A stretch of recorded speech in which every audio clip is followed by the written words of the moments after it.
now. Thank you for spending your time here with me in Fairy World. I'm the Fairy of Abyss, your host, and today we are talking about, have you been taking care of your mental health? So last week we talked about managing emotions, which I did not realize that I had not processed any of the negative things that have happened to me in my life. I've had a lot of trauma. I was given up for adoption. There's a lot of mystery around that whole thing. Then I grew up in a not too pleasant household, if you get my drift. Then there was the bullying in school. Then there were the drug issues after I got into my marriage. There's just been a lot of trauma, and I haven't processed anything. A lot of deaths, a lot of losses, but no processing. Like, you could literally lose your mind when you don't process your emotions, and it affects everything. It affects your health, it affects your relationships, it affects how you view yourself, and it affects how you connect with God, or if you even acknowledge God anymore. Because I know I've had my times where I was angry with God, but I always kept my faith. I didn't ever, at any point in my life, not believe in God or not have faith. I just felt hopeless. There were a lot of times, especially in my addiction, like active addiction, I felt very hopeless just because I was struggling. I was struggling because I had lost custody of my kids. My husband was locked up at the time. I had no support because, again, adopted. And then my adopted parents, they're not close to me. I had those type of parents that for some reason they thought having a baby would save their relationship. So when they were having marital problems and infidelity and all types of stuff, they thought it would be a great idea to adopt a baby. And I say adopt very loosely because their paperwork is extremely questionable. Like, I've never actually seen official documents of my adoption. I'm just going off of what liars have told me about myself. So right now, I'm in talk therapy. I've been in talk therapy for 4 years, ever since I got out of recovery. I was an addict for 30 years. And towards the end of my marriage, I finally went to recovery because I had already lost everything and I could not get off the drugs by myself. So I went. And it ruined my marriage. And it was like I had to make that sacrifice. I had to give up the man and the drugs to get the kids and the God back. I had reached a point in my life where it was like, if you don't change, you're going to lose everything. It was put very clearly to me. So now, ironically, my ex-husband died of an overdose, not even a year after us both getting out of rehab. I stayed single. He moved on out of spite, whatever. He did what he did and died. So now my kids and I survive off of his benefits. And I left a very lucrative job. I used to be the only female in the Coca-Cola plant in my town. But my family was suffering, i.e. my kids. Um, my mental health was suffering. And I spent half my life at work. Just everything seemed to be falling apart. I had money, but I had no peace of mind. And I wasn't raising my kids. Like, they had just lost their dad. We had just moved. They had to adjust from moving to the city, to the middle of the mountains. And I was gone all the time. And they're teenagers. And I don't know about you, but I don't want a bunch of teenagers loose around my house. Like, I'm like the captain of the ship around here. I need to be present at all times because you reach a certain point where you realize you're not raising your kids. You may be cooking for them, giving them money, but like on a raising them and building them, their character, affecting them, having them see how you move throughout the day. If you're not at home to show them that, then they're being raised by somebody else, meaning either the streets or media. And I'm not having that. Like, my kids begged me to leave my job. And the only reason I did was because I knew if I lived below our means, very below our means, his death benefits would pay for all of the bills. And because of my disability, that money will cover anything else. I don't go out, I don't splurge. Like, I wear the same thing all the time. I don't think I've gotten, like, I don't know. I don't shop, I don't go out. I do my own nails. My daughter does her hair, and everybody has a hustle. You know what I'm saying? Like, I knew that I had already started the YouTube channel and that I invested in it enough that at some point it would turn a profit. So I had a lot of things going on where I had a safety net. And so now I spend all of my time healing our trauma because it's bad. It's bad. The things that I have been through and the things that my kids have been through are awful. And there's no moving forward, there's no hanging out, there's no going on vacation, there's no doing shit until I heal this trauma in us. Like it infects your thinking, it affects how you move, the decisions that you make, the relationships you have. Like I have seen everybody that I went to recovery from with that survived because most of them are dead. Some of them are dead, most of them are still on drugs. Let me say that. Some of them are dead, most of them are still on drugs. But they never work through their trauma. And they just go from relationship to relationship, and they never heal their relationship with themselves, their God, or their kids. And I never understood that.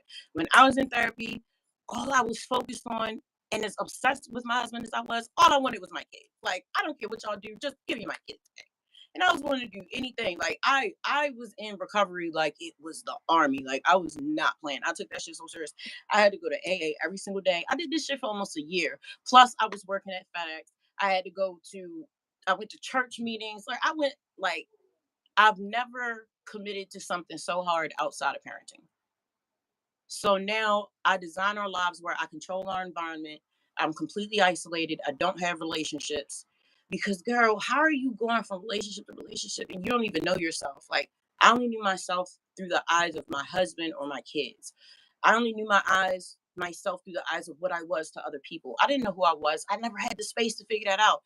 I went from growing up with a family thinking I was a part of them on my 11th birthday being told that I was adopted. Like, where the fuck did that come from? And where are my gifts?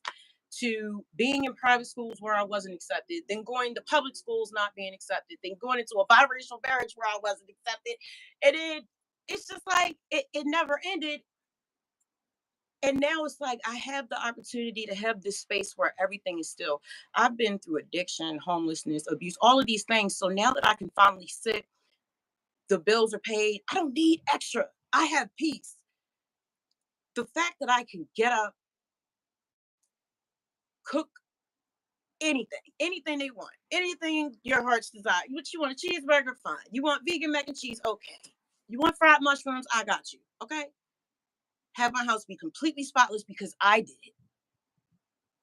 And then spend all of my time developing my kids, educating myself, working out my traumatized body, reading esoteric texts and Gnostic gospels and trying to figure out what is this God? What does she want? Why am I here? What am I supposed to be doing? And that is it. I leave once a month to do laundry. That's pretty much it. And I've tailored my life that way because I can't function like a normal human being because I am so traumatized that there is nothing but rage and pain trapped inside my body to the point where if I don't stretch 3 times a day and clean my house 3 times a day and get in the shower 3 times a day and pray 3 times a day, my ass is off the chain. Okay. I've had to completely restructure my life and actually rewire my brain from the trauma I've been through. I'm talking about when you grow up in a household full of people who do nothing but try to convince you that you have no worth, what kind of human being do you think you grew up to be?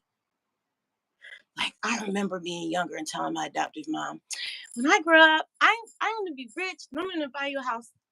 I'm going to save the world. This heifer laughed at me like, what? In that moment, she could have nourished me and encouraged me, but in that moment, she made me feel like a fool, a whole fool card. And that's the role I played for a long time. Always the butt of the joke, always the outsider, always the weirdo. Where I'm from, you get made fun of just for being smart. I'm from Baltimore, Maryland. Love my city, love it. It don't love me though at all. That's why my ass live in the mountains. In the mountains.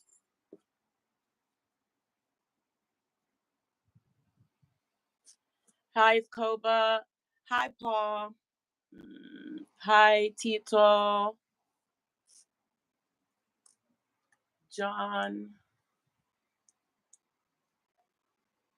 Wilson and Ray. I hope your name is Ray. Sorry if I messed your name up.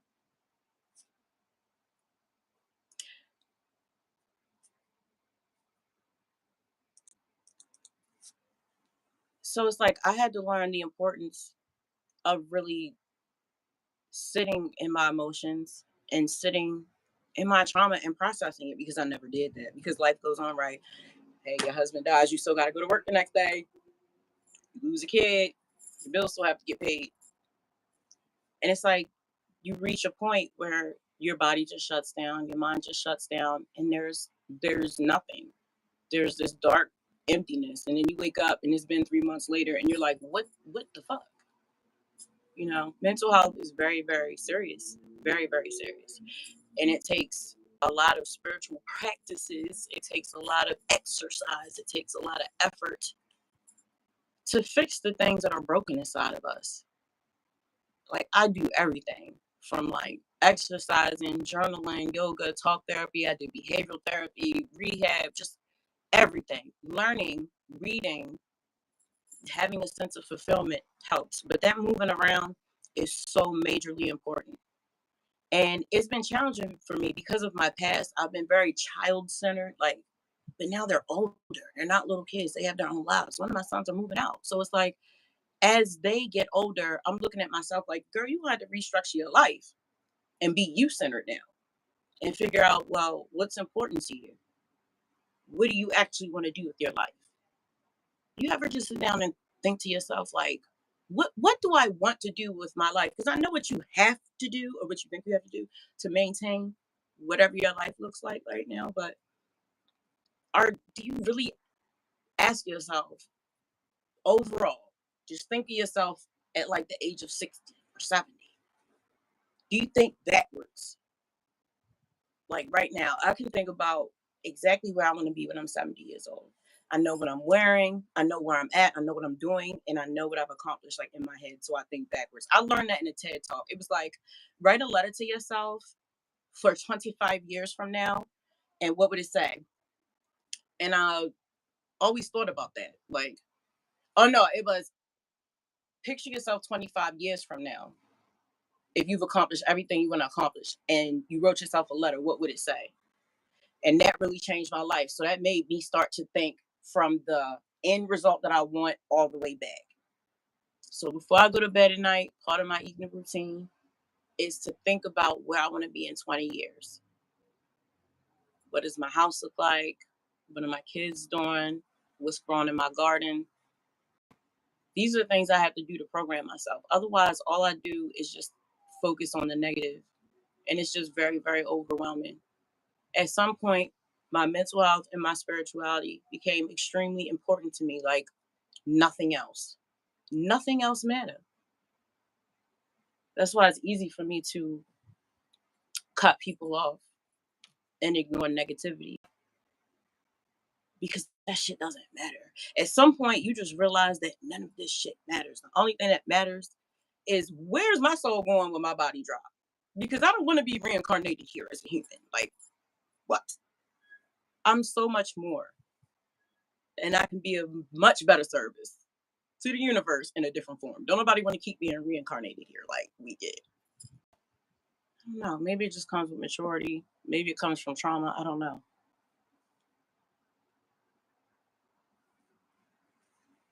Hi, it's me, Raj. I recognize that. How you doing? All is well. I appreciate it. So, as usual, I'm going to go over what I've studied in the past week, which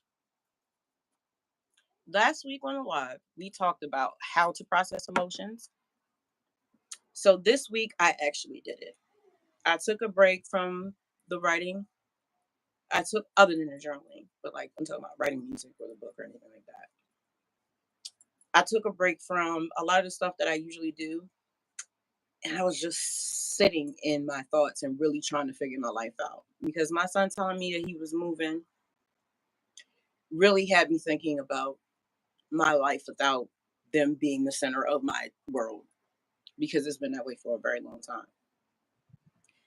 And I'm like, So just picture all of them leaving. What would you do with your time? And I had no clue, because I had never actually thought about it.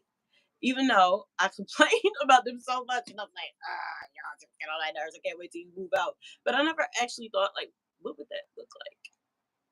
So this week I took the time to just sit down and think about what I want, because I've never actually done that. I've always done what everybody else needs, but I've never done what I actually want. And that's kind of cool. A little scary. I don't know why. This is just natural. Throw that in there because why not? Because it's new. But it had me thinking. So this is what I came across this week in my study. Y'all heard of Bob Proctor? You know anything about quantum entanglement? Did you know we have crystals in our brain? It's called magnetite. Yes, they've known this since 1992. These magnetic and high resolution transmission. Sorry. Sorry. Okay, so we have magnetic crystals in our brain. Magnetite. I learned that when I came across, well, it's not like it's the first time I'd heard of it, but just came across, again, quantum entanglement and being aware of what you require from the universe. Total awareness. It's more like just like taking accountability for your life and understanding the power that you have. Because in all of my studies, no matter what I study, it always comes back to you have the power to change your life. And I feel like sometimes we feel trapped, like life is happening to us and there's nothing we can do about our situations.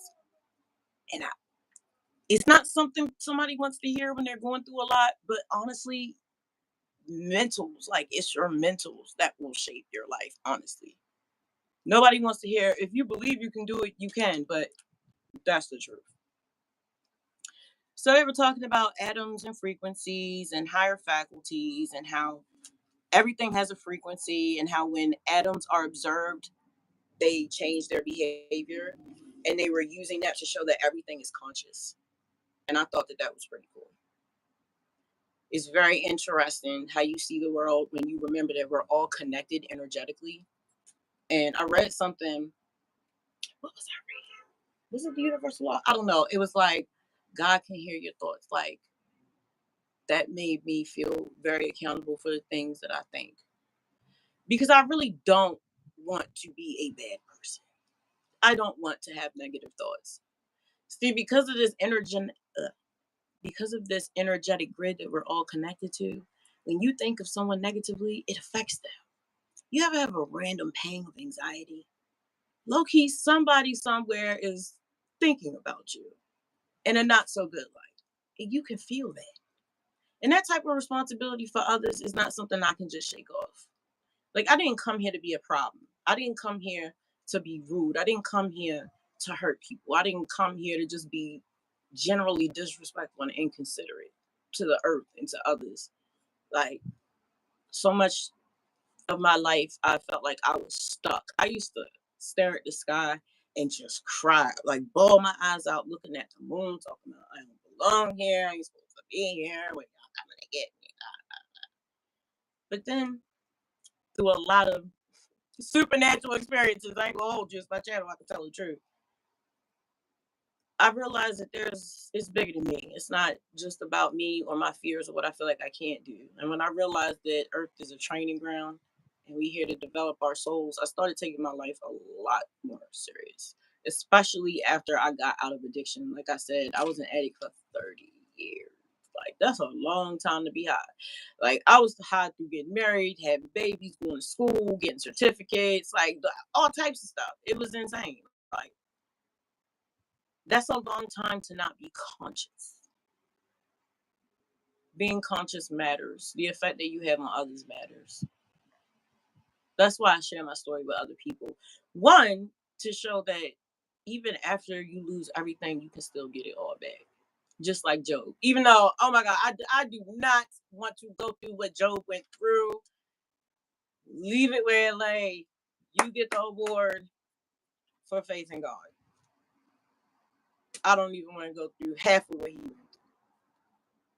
But it's important to develop our souls and our character, especially when we're raising kids, because I don't want my trauma to affect my kids. I realize now that I have the time to actually observe them and raise them purposefully, get to know who they are, because before I didn't really know my kids. I was just like feeding them and disciplining them, but I didn't have the time to really sit down and listen to their dreams, their fears, their experiences, their traumas. Now I know them as individuals and I can kind of like make up a curriculum of how to raise them. I value them as people. I see them as individuals, not just extensions of me or like burdens. We're just like, yeah, those are my kids. Like, nah, that's my project. I read something yesterday that children are divine assignments. It is that, especially when I look in their eyes and I just see me. And even though they're bigger than me, I see such innocence. Even when they're talking out the side of their neck, I can see nothing but God. Yo, like I see nothing but light and opportunity and darkness and just yo, kids are everything. Build and stay connected to your inner world. That's what I've been doing. But that was page 2. So yeah, Bob Proctor, total awareness, Adam's frequencies, higher faculties, all of that. Everything is conscious. Got that.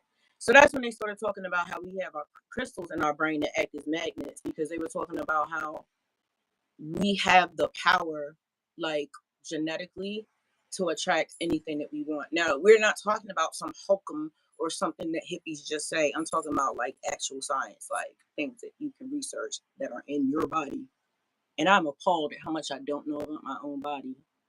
I was driving around in the car, I didn't really understand how it worked. That's wild. Crystals in your brain that act like magnets. Like, what? And that's another thing. Sometimes I just have to take time to process this information. Like I'm reading esoteric books. The Gnostic Gospels alone has been blowing my mind. But all of the seminars I take, the YouTube videos I watch, the independent research, the things that I learned through my kids, the things that I'm experiencing in real life, it takes time to process that shit. I will really just be sitting here, and it don't matter if there's music on or if there's a YouTube video playing or I'm cleaning. It doesn't matter what I'm doing. I am thinking about like a million things at one time. And I'm no longer having to force myself to just sit and process because I have no other choice. My mind won't stop. And I like I have to disconnect from media, from people, and really just sit there. Sometimes I'm looking at the art on my wall. Sometimes I'm looking out the window at the trees and the birds. But I'm sitting there and I'm really just, it's like a computer. You ever seen The Matrix? It's like that. Visions of the past, processing scenes in my head, like a movie. Doing equations like about how much food we have and how much longer before I need to go grocery shopping. And I'm doing math. And over here, I'm thinking about how I'm going to talk to certain one of my kids about certain issues. This is all like in the same space I'm having. My mind is going in all these like 10 different places. And that's how my mind works. And that's why it's like you got to be careful when you get a mental health diagnosis, because sometimes your mind just works a certain type of way. My mind happens to work backwards. I go to the end result and work backwards, and that's how I figure things out. It's easier for me to retain knowledge when I see a picture connected to it. So when people talk to me, it whatever they're saying will play images in my head, and that's how I remember stuff. So then he was talking about our mental muscles: reason, perception, will, creativity.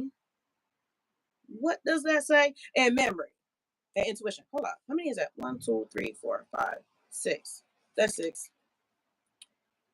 Intuition, memory, creativity, will, perception, and reason. These are our mental muscles that we're supposed to be developing. And that's what my channel and my life is about: self development, parenting teens with trauma, eating for good health, good financial management, developing spirituality. These are the things that, so I use creativity to get the trauma out.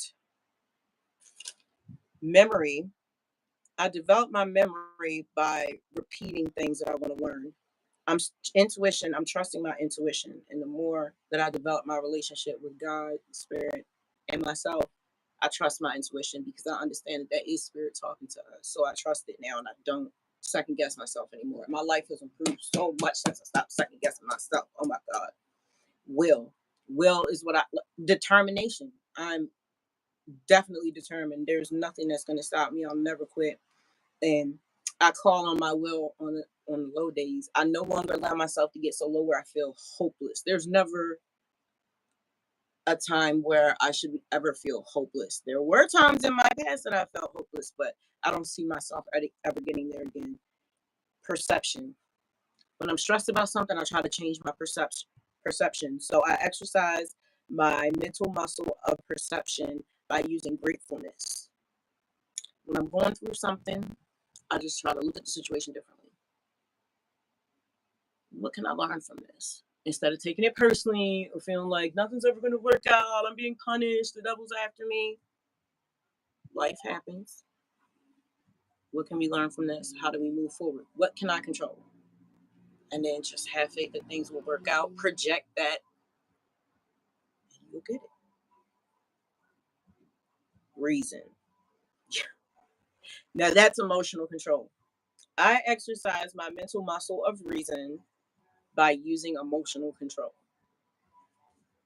If something is triggering you, instead of being angry and allowing your nervous system to take over your body, you use reason to take a deep breath and say, does this really matter? Is this really worth my energy? Because we only have but so much energy to expound every single day. Does this situation, this very temporary situation, warrant all of this anger that I'm putting towards it? Because I have the type of mind where I'll obsess about something.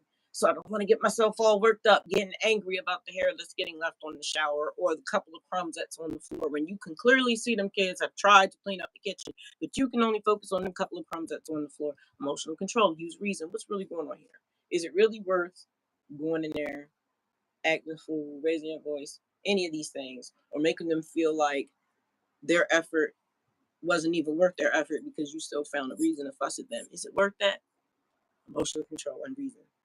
So this is something I'll probably get this down in a few weeks where I don't have to use my journal to reference it anymore.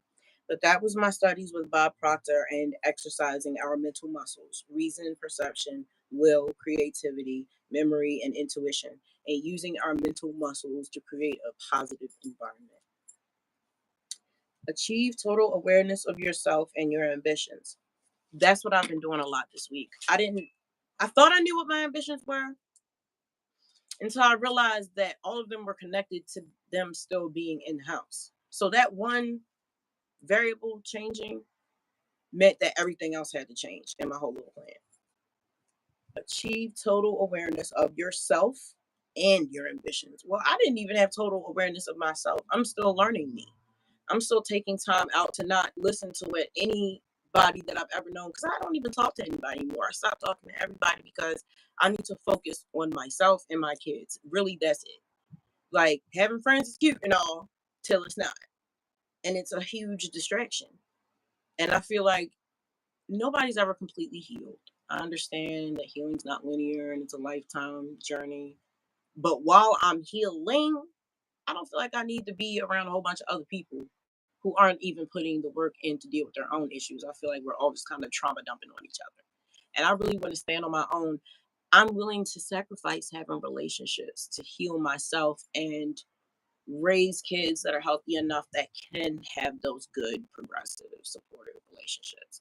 I'd rather just heal my own trauma and then make sure the kids are good, and then they will have families that are stable, and then grow their families. So I had to really take the time to sit down and figure out and map out, what do I want to do with my life? What are we doing? Where are we going? What do we want?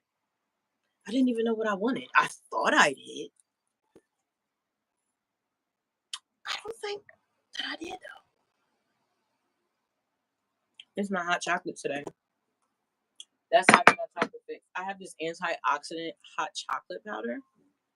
It has like minerals and stuff in it, but I love chocolate. That's my antidepressant. And also, I use it as an appetite suppressant because I use intermittent fasting to get rid of this little stomach. It helps me with clarity too. They say if you can control your diet and how you eat, then you can control anything else. So it has to do with overall discipline. It wasn't just about losing weight, it was about me not using food as a crutch, and for me to have some discipline because I am an artistic, I write, I have my own record label, Masters of Fate Music, I'm a music artist, whatever. But unless I'm really moved to create, it causes me a lot of stress. So there are points in my life where I can't create in that way until I've worked out how I feel about stuff because my music is about my life. So if I'm not sure how I feel about certain subjects, how can I make songs about them? So, and also sometimes writing can be really traumatic for me, honestly. I have to tap into a lot of trauma, but those are the ways that I'm going to process my emotions. And that's another thing I spent time doing this week was figuring out how am I going to process my emotions. That's why the live last week was about the steps to processing emotions because I had to figure out how I was going to do that. Once I realized that I A hadn't been processing my emotions and B not processing my emotions was affecting everything in my life and my ability to move forward, that had to be my next focus for this growth journey that I'm on, was figuring out how do we process emotions. I had no idea how to do that. I was like, all right, well, I'll write about it. But I was like, let me go ahead and research this. Like I do everything so that I don't miss anything. And I'm glad that I did look it up. Reconnect with yourself and your inner world. So remember I told you I had to work on my evening routine. My morning routine is lovely, but evening and powering down, especially after I work on social media. So I'm online 8 to 10 hours a day. It's a lot. By that point, my little behinds is hijacked and it's very hard to put the media down and shut my mind down. And it's like, girl, it's nothing more to see. Shut it down. So what I've been doing is, and very much looking forward to, laying down in a very comfortable environment. Girl, I got my noise machine with the little ocean playing. If I want to have my lights on, I have my mood lights. I have my diffuser with my little aromatherapy. And then I put on my little screensaver and it's moving around. It's rain in a log cabin with a little fireplace. It's feeling lovely.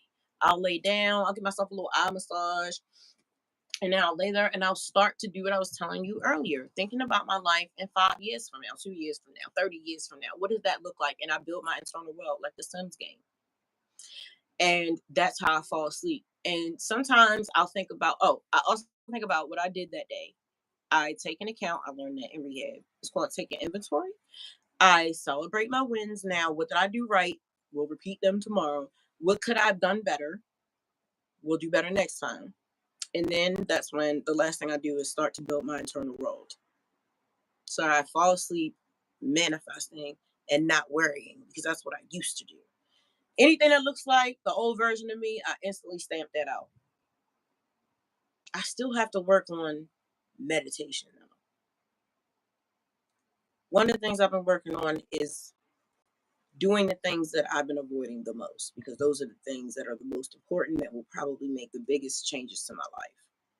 There's some part of me I feel like is still either afraid of success or just extremely lazy. Because why do you keep running from the things that ultimately give you the most fulfillment and would probably change your life pretty quickly? Why do you avoid those things? As successful as I want to be, low key, there is a part of me that's afraid of success, which is weird. Hi, Rest in Faith. Hi. Hi, it's Koba. Hi, Rest in Faith. How was your day? My day today was pretty good now that I know what day it is. Can you believe yesterday? This live was supposed to be yesterday. How is it that you work on social media for 8 hours? You're sending emails, you're doing posts, and I'm talking about you're online all day long, and you don't know what day it is? I laid down on my bed. I was staring at my cat. Next thing I know, I'm being woken up by an alarm, and it says we are live in 30 minutes. How are we live in 30 minutes? It's Friday. No, ma'am. It's Saturday. Since when is it Saturday? Now, I know CERN be playing around with the timelines, but nobody else in this house knew it was Friday either. It wasn't Friday, girl. It was Saturday. Who does that? Who goes through an entire day not knowing what day it is? See, that's that bipolar shit.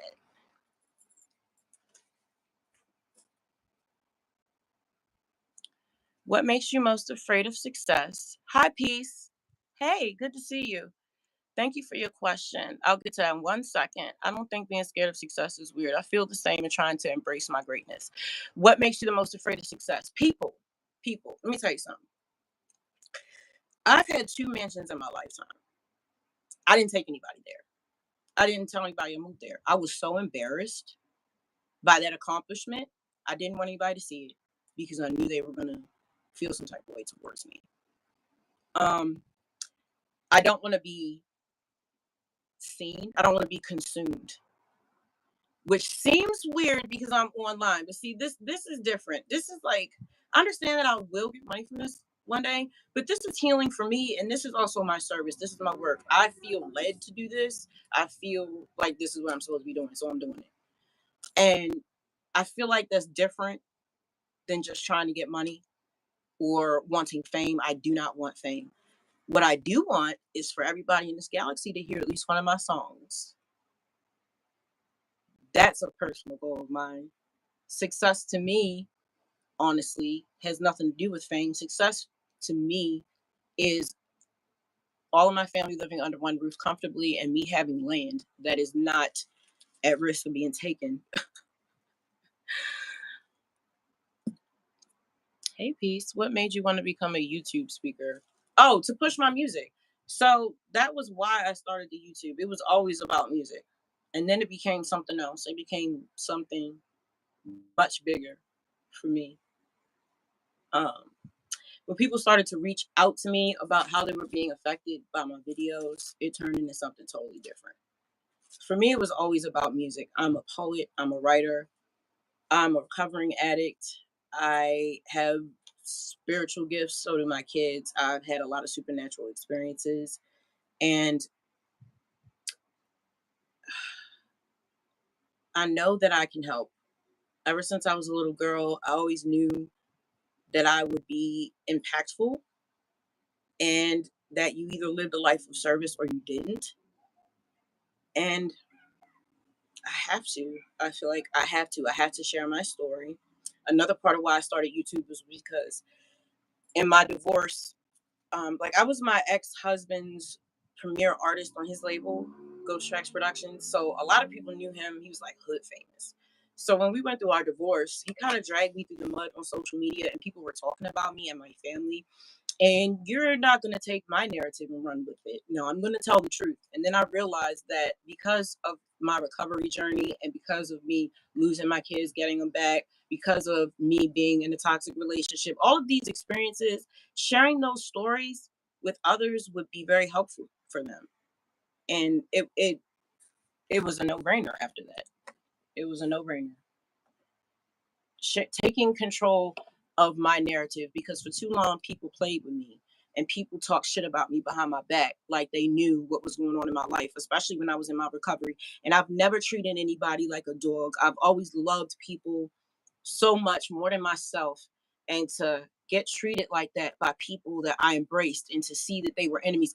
How are you jealous of someone who has nothing? No self-esteem, no family, no friends, no nothing. I lost everything. I lost everything behind loving the wrong people and not loving myself and not listening to God. And that story needs to be told. I get tired of people running their mouth about stuff they don't know anything about. Nobody is going to ever stifle my voice. I was never listened to growing up. I was lied to my entire life about who I was. I was deceived by everybody I've ever known, and everybody tried to silence me. And no, you're not about to silence me, son. So when I found, and I love stories. I've always loved stories. I've always loved YouTube. And then when I found out that, I don't know, that I was good at it, I started doing it. So there's a lot of reasons, but mainly because I wanted my voice back, and to push my music and to take control of my narrative, because people were lying about me, and you're not about to lie to me about me. You can tell when someone is being authentic or not. You can feel it, even though we aren't on screens. You know when somebody is lying. Hey, rest in peace. Hey, Teresa. Hi. I love you so much. What type of music do you perform? What made you want? Okay. Hey, Bree. Rest in faith. What type of music do you perform? Is hip hop evolution? No, you're never late. You're always right on time. Rest in faith, Teresa, because you still have your mind. A lot of people lose that with addiction. They never come out. Yeah, yeah. I can't believe my husband is dead from addiction, but like he knew it was going to happen. And I feel like once you have kids, you don't have the luxury of just throwing your life away. I couldn't understand why it was so important to me to get help and change myself, because I had to change everything. It wasn't just getting off the drugs. It was finding out, why are you using the drugs in the first place? What are you trying to numb out? What's there? Dealing with your trauma, really facing yourself, facing your demons, facing things that have been done to you, facing things that you've done to others, repairing relationships with people you've hurt, repairing relationships with people you weren't there for that you were supposed to be, repairing your relationship with God. Like, yo, you got to change everything, even how you eat. Like, I've been diagnosed with bipolar 2. My son's bipolar 1, bipolar 2. I can't even have caffeine. It makes me manic. I can't eat like dead foods. I have to eat live foods, or I will slip into a depression. Girl, I call my fat behind eating some daggone crackers and pretzels, eating me some sneaky snacks. And girl, if I tell you I didn't fall to a depression for 3 days, bye. Addiction. I was addicted to a little bit of everything, mostly pain pills. Yeah, that's what it was for me. I got into a car accident, and they started giving me pain pills. It started with the hydrocodone, whatever it is. It's like 5% narcotic, and the rest of it is like acetaminophen or something like that. And it made me really, really sick. So they switched me to methadone for pain meds. Girl, knowing what I know now, I would ever have taken that Nazi shit. But that's what started it. And then they started to really crack down on these things in my state. And my ex was selling heroin and other pills, so started using that. After he started using it, then it went all downhill from there. Girl, that's the last hurrah. It's like, I've heard that that's one drug that you just don't get off of. I grew up hurt hearing that, so it was crazy that I ever tried it. Sorry you had to go through so much pain. I'm proud of you, very well. I appreciate that. See, now, a part of me just said to myself, I don't deserve that. Nope, that's not true. See, that's the inner dialogue that I have to change, because yes, you can accept compliments, because I'm gonna keep it real with you. I don't even feel like I deserve acknowledgement on Mother's Day, because I lost custody of them for 8 years. I still, and maybe that's why I overextended myself so much when the kids came back, like so much, so overextended myself, because I felt not just guilty, but I felt like I owed them that. I felt like it was a karmic debt, a very serious one, that I had to repay. So I had to be like extra diligent and go the extra mile, make sure that everything was always perfectly clean, make sure that I cooked every meal, make sure that everybody, was getting a piece of money, making sure that I was spending time with like just trying to do the most. Like I used to do the most. Now I prioritize myself and my boundaries, and I make time for myself. But that was a process. That was a very hard process. I really do appreciate that. I never got celebrated, so that's why I didn't know that it was okay for me to celebrate my wins. But one thing that I did hold on to is I knew that I was going to be a better parent to my kids than I got, outside of the losing custody of them for that portion of time. which I just fell into such, and it was so sad because the drugs were what got DSS involved to begin with. And the drugs, after they took them out of the home, I fell into such a deep depression, and I wasn't being treated at all for bipolar back then. And with the self-medicating, the depression that I fell into because they took the kids pushed me to use even more drugs, which caused them to not be able to come back for even longer. So it was just this cycle that I don't even know how I got out of it. I'm not even gonna hold you. I don't know how I got from that point to this point. I really don't. Because I had lost everything. I'm talking about 6 bedroom house, 3 cars, never had to worry about a bill. Like, and I lost everything behind drugs and a toxic relationship. It was terrible.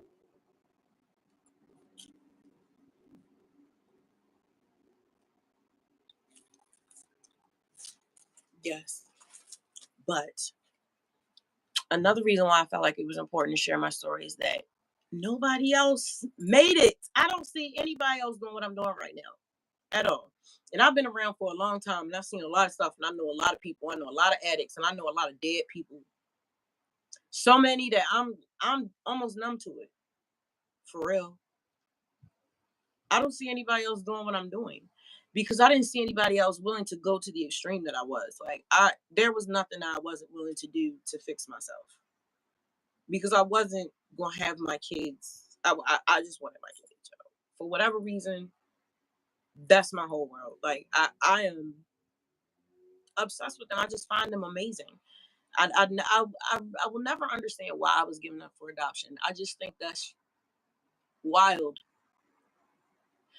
And I finally decided that I really am gonna. I can't believe I'm doing this. I am gonna turn in my DNA sample to ancestry.com and find out, you know, who my parents are. Not because I want to meet them, just because I want to know what my ethnicity is. My kids are mixed, and they want to know more about their ethnicity. Their dad was a Hungarian Jew, and they know about that side of the family, but they don't know about my side of the family. I don't know anything about myself. So I think that would be interesting, even though I've always been afraid to do it. But once you lose everything and get it back and you survive, you stop being scared of shit.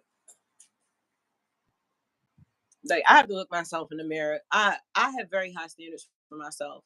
And I'm not gonna say I pump myself into doing something, but I always make myself man up. I don't want to fail. I always feel like there's a solution to everything because how is there not? Storms don't last forever. I've never seen 1,000 year storm. Everything happens in seasons and cycles. So I don't look around me and think that this is all there is for me. That's not true. Everything that I have, I built. I had nothing. When I started this journey, I had nothing but the clothes on my back. When I went into recovery, I had nothing. I literally had nothing. I had nothing. Nobody would talk to me. I lost my house, lost the car, lost the husband. Everybody walked out on me. And this is even after I had supported them in all their little addictions and fuckery. How about that? Here go my cat acting a fool. If it's not the kids, it's the cat. Now here go Isis. Come on, girl.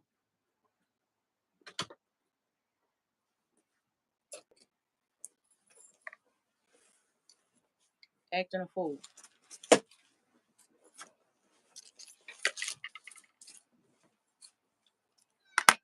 What? Do you hear her? I don't know why she's going there. Reconnect with yourself and inner world. Find your purpose and latch onto that vision and mental image. That's what I've been doing a lot of. But I had to figure out what it is that I wanted. Yeah, I say I want land in a house, but what does that really look like? What does it look like? What do you really want? Build it. Build it like you got the money right now. Build it. Write down the specs for it. What's it look like? I had to start taking my life a lot more serious. Once I got out of that addiction, like I never thought that I was going to be able to get off drugs. I really thought my life was over. I never thought I was going to be able to get my kids back. It's insane. Like I was literally dead. Like I overdosed. I was whole ass dead. And then somebody tried to poison me, which is ridiculous because I'm the one that told her how to do that. I didn't think she was going to do it to me. But that's how I ended up getting into recovery. So, but still. That was crazy. So that's what I do now. I had to figure out what it is that I wanted out of life and what my ambitions were outside of raising the kids because they are no longer kids and they're not going to need me in the same capacity. So I had to figure out what I wanted to do with my life. And right now, I'm processing my emotions. And I don't know how long that's going to take, but I'm going to keep painting and keep writing and keep working out until I figure all my stuff out.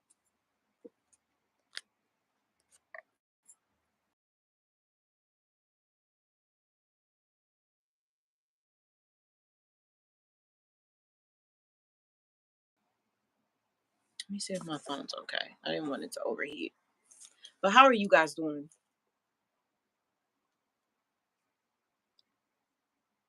You don't look like what you went through. God is good. You are right. You can have a kid and they can have a Bentley and people get jealous. That's very true. We can do that. And I appreciate your compliment. Thank you. All praise to the Most High. Well, in the grand scheme of things, we should always be working to want better for ourselves. Hey, go getter. Thank you for joining. You're right, Teresa. And that's another reason why I cut everybody off because some people are content with what they have. And that's cool. I'm not knocking anybody. That's cool for you. But I found that these little microaggressions from people, they don't celebrate your wins. And I celebrated other people's wins. Like I'm genuinely happy when people do things. But when I started to notice when people would ask me for favors and I do it for them, they would build up animosity towards me because I had it to give when low key I didn't have it to give. I just gave it to you because I love you and you asked me for it. So all this time, you are developing an enemy in the people you are embracing and love the most that love but hate you for everything that you are. And the more you show them love, the more animosity gets built. And the more you care about them and show them you love them, the more they are plotting to take your life and everything you have and literally become you. And once I realized that, I cut everybody off because you ain't about to play with me. Not spiritually, nothing. Because I've had people like put witchcraft on me and do all this weird shit, stalking me, just being weird. And just it's like I had to open my eyes and be honest that with myself that some of the people that I loved was going to get cut off because they didn't mean me any good. And if these people could slit my throat and wear my skin, they would do it in a heartbeat. In a heartbeat. Nothing else matters outside of you and your kids. Everybody that has a relationship that's lovely for you, that's great, and I'm happy. But like I was with my ex for 20 years. We had 6 children. As far as relationships, I'm over it. I ain't explaining nothing to myself. I don't want to share my space. I don't know what I look like, but I'm old as hell on the inside. I need my tea at 8 p.m. Don't talk to me. Call me in the middle of the night. That's how my niece got blocked. She gonna call me at 12:30. Yes. Yes, it was New Year's. I don't give a damn. I have been asleep since 7:30. I was so pissed. I was like, oh no, you ain't finna break my sleep for the rest of my life. You're out of here. Can't do it. I don't like the version of myself that I am around other people. And I don't want to have to worry about anybody else's emotions and have to get to know people. I don't trust anybody. Sorry, you guilty until proven innocent. No, thank you. These people out here are guys. Absolutely not. I'm still finding out stuff about my ex. I thought I knew this man. Like I know this man better than he knows himself. But I'm still finding out stuff about him that it's like, wow, girl, you were sleeping with a whole vampiric ass, murdering ass. Work on what you've been avoiding. That's what I've been working on. Or not. I know that there are things, there are projects of mine that need to get finished, but I'll put a pin on them because I need a break. I need a break from feeling. I make sure I get my ass up out of bed. I still have my routines. I still deal with the kids. I still deal with the house, all the 3D stuff. But like I needed to push. Sometimes I gotta put a break in my studies because it's overwhelming. You learning about the Anunnaki and you learning about the government and you learning about health and you learning about food. Like girl, I was standing in Dollar General today looking at the back of um diced tomatoes. And there was something in there that was a chemical that was also used in cleaning products. And it's like the realization that everything around you is trying to end your life. Sometimes that should go overwhelming. Just the state of the world is overwhelming, let alone you trying to process childhood trauma and then you're dealing with all the little micro dramas of your family, and then you're making sure that everybody is staying on budget, making sure that dinner's right. Oh, I should go stir that sauce. Making sure that everybody's happy because my teens never stop eating. I don't know about yours. And it's like things matter and you get overwhelmed and you don't spend any time developing your own self and it gets overwhelming. And at this point, I'm like, when I get to those projects, I'll do them because I'm supposed to be following my passions. Well, if I'm not feeling passionate about it at the moment, why am I forcing it? That's like forcing yourself to hang out with people that I've seen them enough for right now. I'll hang out with them in a few months. That's how I feel about my projects right now. Like when I recorded No Fear, I sat on that for a month before I released it. Do you know why? Because I make music for myself.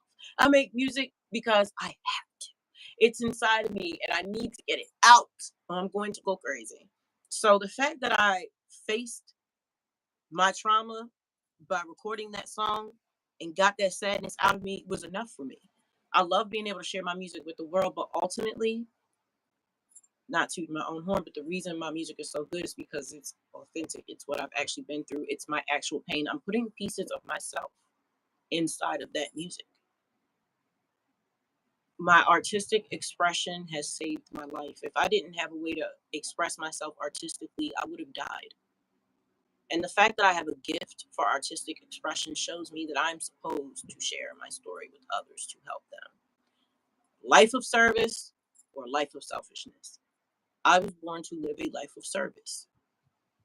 I've survived things that I've seen kill everybody else that I know. The situations that I've been in that anybody else came close, they couldn't figure it out.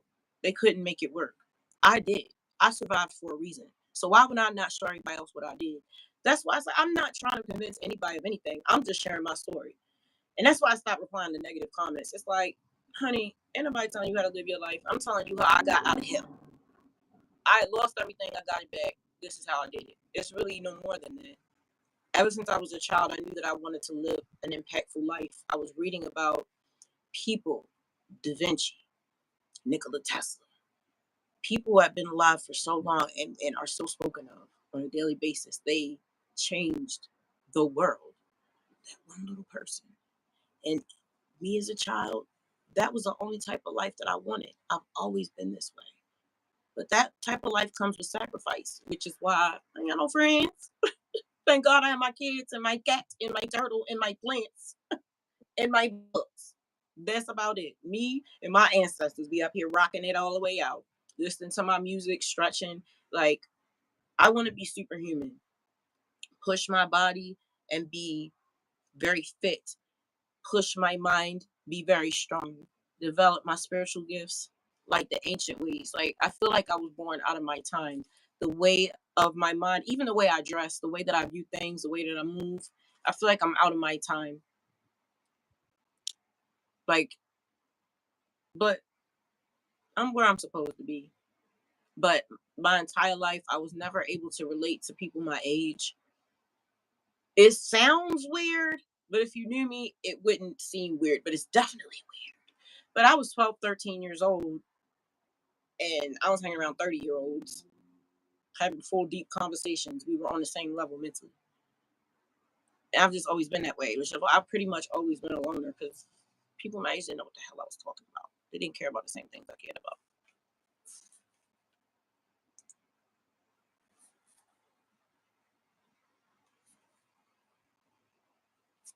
High prestige poetry. Hey, go getter. In the grand scheme of things, we should always be working to want better for ourselves. Why we got to do that? And when is the right time to work on what we've been avoiding?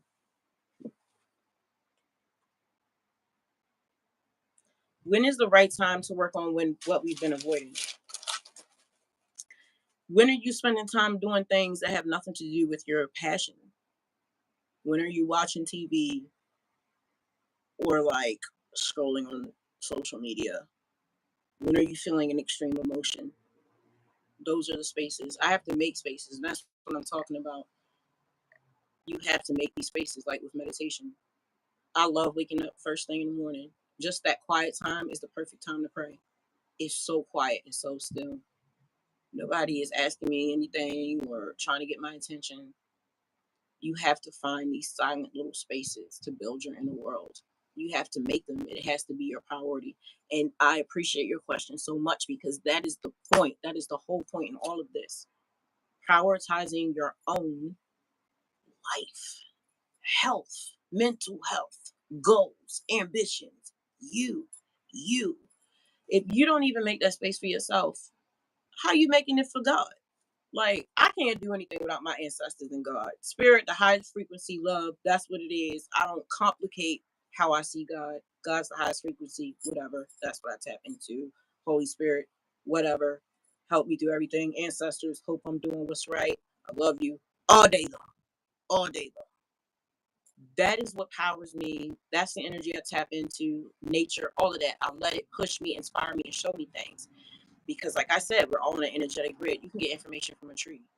I've done that my whole life since childhood. You ever seen Pocahontas? I don't like Walt Disney because they're weird. But like, you ever seen when she was her grandmother, the tree?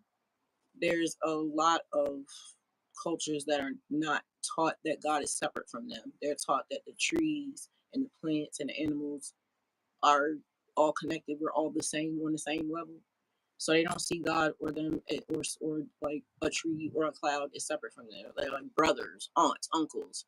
So therefore you can get knowledge and comfort. I'm telling you, when I was at my lowest, I have to get in nature because it speaks to you. It will give you guidance. Them plants give you straight knowledge. Psilocybin will change your life. There's knowledge in them plants. And that's why when I tell you about managing your mental health and how important your diet is, not just what you're watching, but what you're eating, because your diet is what you watch and what you eat. I have to eat plants. I have got to eat greens. When I don't, I start to falling. I forget. Then plants will remind you what's important. It'll give you guidance. It helps you with your intuition. It helps you trust yourself. It gives you information. Claircognizance, I believe it is. I don't know. That's a spiritual gift. Knowing, the gift of knowing. Yes, you being able to be perceptive, not just tapping into the information that's encoded in your DNA, which is basically everything that has ever been. The information is inside of your DNA. And see, these are the things that I study because I didn't know that. Why they didn't teach me in school this? Like everything that's ever been, I can tap into. I can tap into that energy right now and get any answer if I make a space to be still and focus on it. That's literally the only thing you know. You need to know anyway, and they don't teach you that. You have to prioritize your life and your ambition enough to make the spaces to do the work. And that's why I use intermittent fasting to help me with self discipline. If you can control your food, you can control anything, which means that you'll have more discipline, which means that you will make those little spaces. I'm telling you, I have this book, Do One Thing Different. Even 5 minutes, I got this little timer. I got it off Amazon. I love it. You know why? Because it helps me make changes. When you want to start working out, oh, let's go work out at the gym for an hour. What? That's overwhelming. Work out for 5 minutes, 10 minutes. Do it 3 times a day. Boom, that's a half hour. You set a timer for 10 minutes. Do it 3 times a day. That's a half hour working out. Small little chunks, small little changes, small little spaces.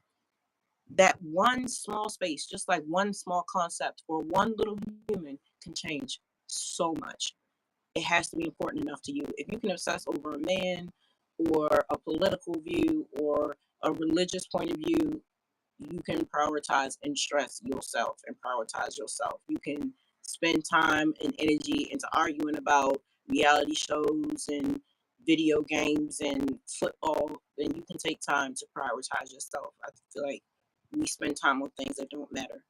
Once you realize and connect with the ethereal realm and you have an experience that will leave you knowing that there is a life after your body drops and what you do now affects what happens to you after that and how you get reincarnated, nothing else really matters. And you don't have to force yourself to make space. Once you have one of them experiences and you start to have them over and over again and you start to see the big picture and start to see what really matters and really start to tap into nature and yourself and see the beauty in your power, nothing else matters. That's why I don't understand why people just like Kevin Samuels. He asks questions. That was your story to tell. You mad at him? I don't know about that. All I know is I can learn something from anybody. You know what they said? Even demons work for God. I can learn something from everybody. So I don't care whether there's a controversial figure. There's something in them that's valuable. These are all expressions of God. So who am I to look down on somebody just because they said something that offended me? There are times where people make a comment about single moms or about black women, and it's like, wow, that's a sucky generalization. But you take it on the chin because it's like that's how they feel. That's been their experience. People speak from experience. But I read, have you ever been taught that only God can judge you? Well, no, that's not what it says in the Universal Law book. It says that God does not judge you. God waits for you to learn your lesson. So I don't know where this concept of God judges you, where this came from, but it's not given that. It's given the universe is waiting for you to get your shit together. You don't need to be punished. Not being tapped in is punishment enough.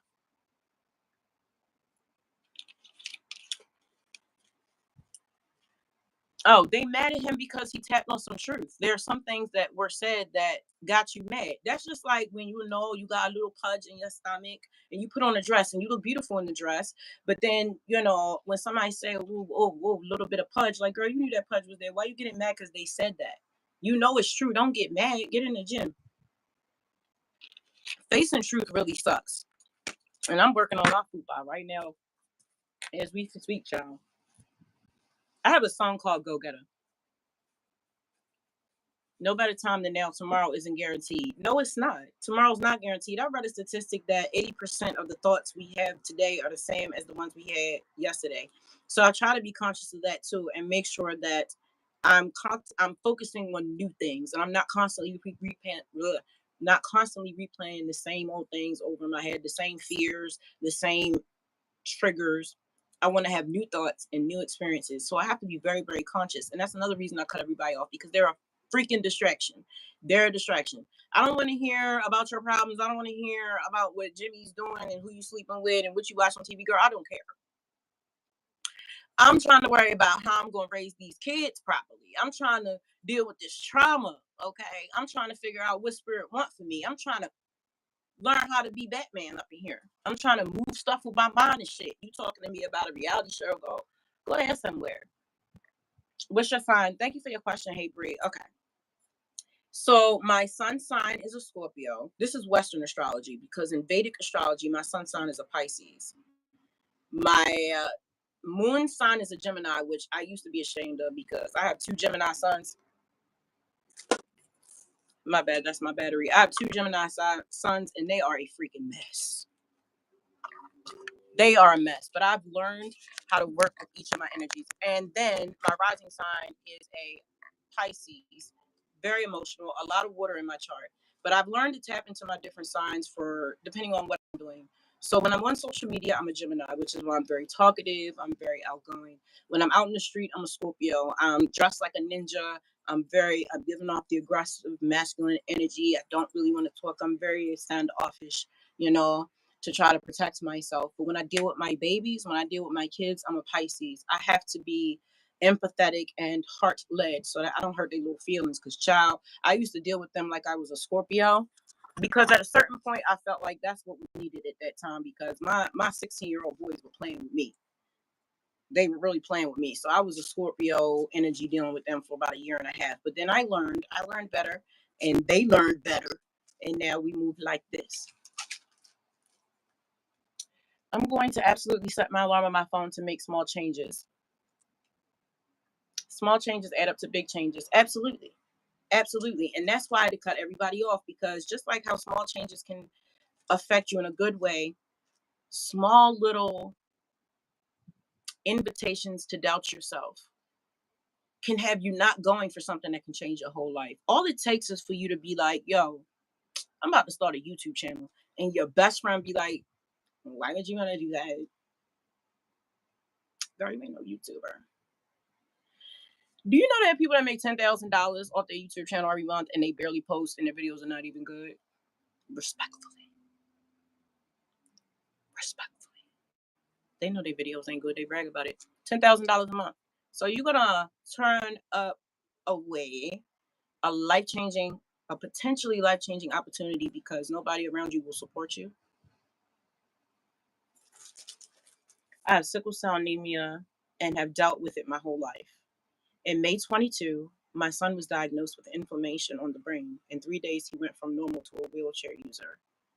2 years on, I'm still struggling to find who am I?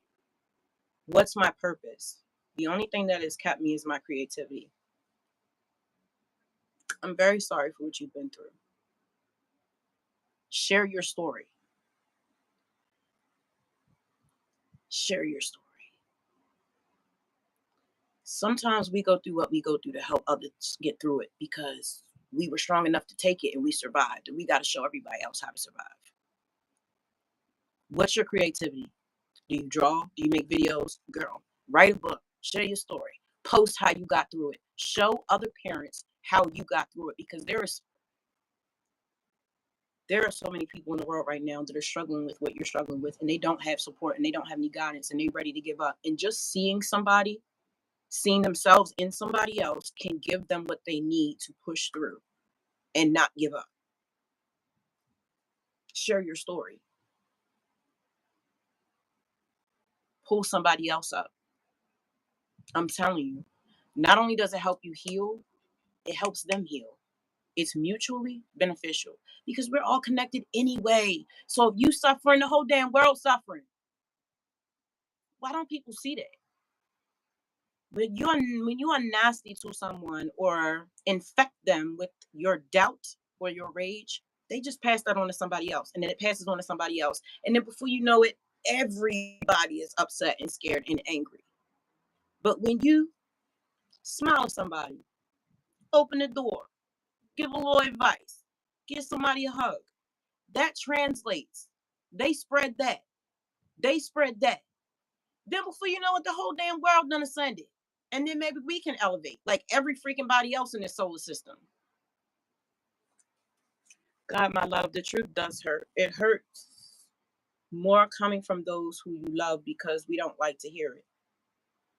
No, but that's how, okay, if they actually love you and it's real love, you know it's the truth then. And you should rejoice because now you can change something that maybe you didn't know about yourself. Or maybe you just didn't want to see. It's good for them to tell you the truth about yourself because don't you want to be the best version of yourself? I don't want to be average. I don't care to be average. I care to push myself to see how far I can go. I care to see how much can I build? How much can I heal? Why not? Everybody's doubted me. Screw them. Success is the best revenge. Not that I'm saying you need to seek revenge, but that's the best kiss my patootie you can possibly do. Don't doubt me. I cannot stand when somebody is doubtful. Do not tell me what I cannot do. Yes, I can. I love supporting other people. I love telling people that they can do things. Why would you not want to be an asset? Why do you want to like spread negativity? I mean, if that's the role you came here to play, so be it. That's not the role I came here to play. Say it again for the ones in the only you will figure out your purpose, Prestige. I'm trying to figure out the same thing. Oh, respectfully. Nah. Sometimes it's just to share your story with others. And I had made a video. I don't know if the whole video was about this, about how some people feel like they don't have a purpose. And I'm like, yo, sometimes your purpose is just to exist and affect other people.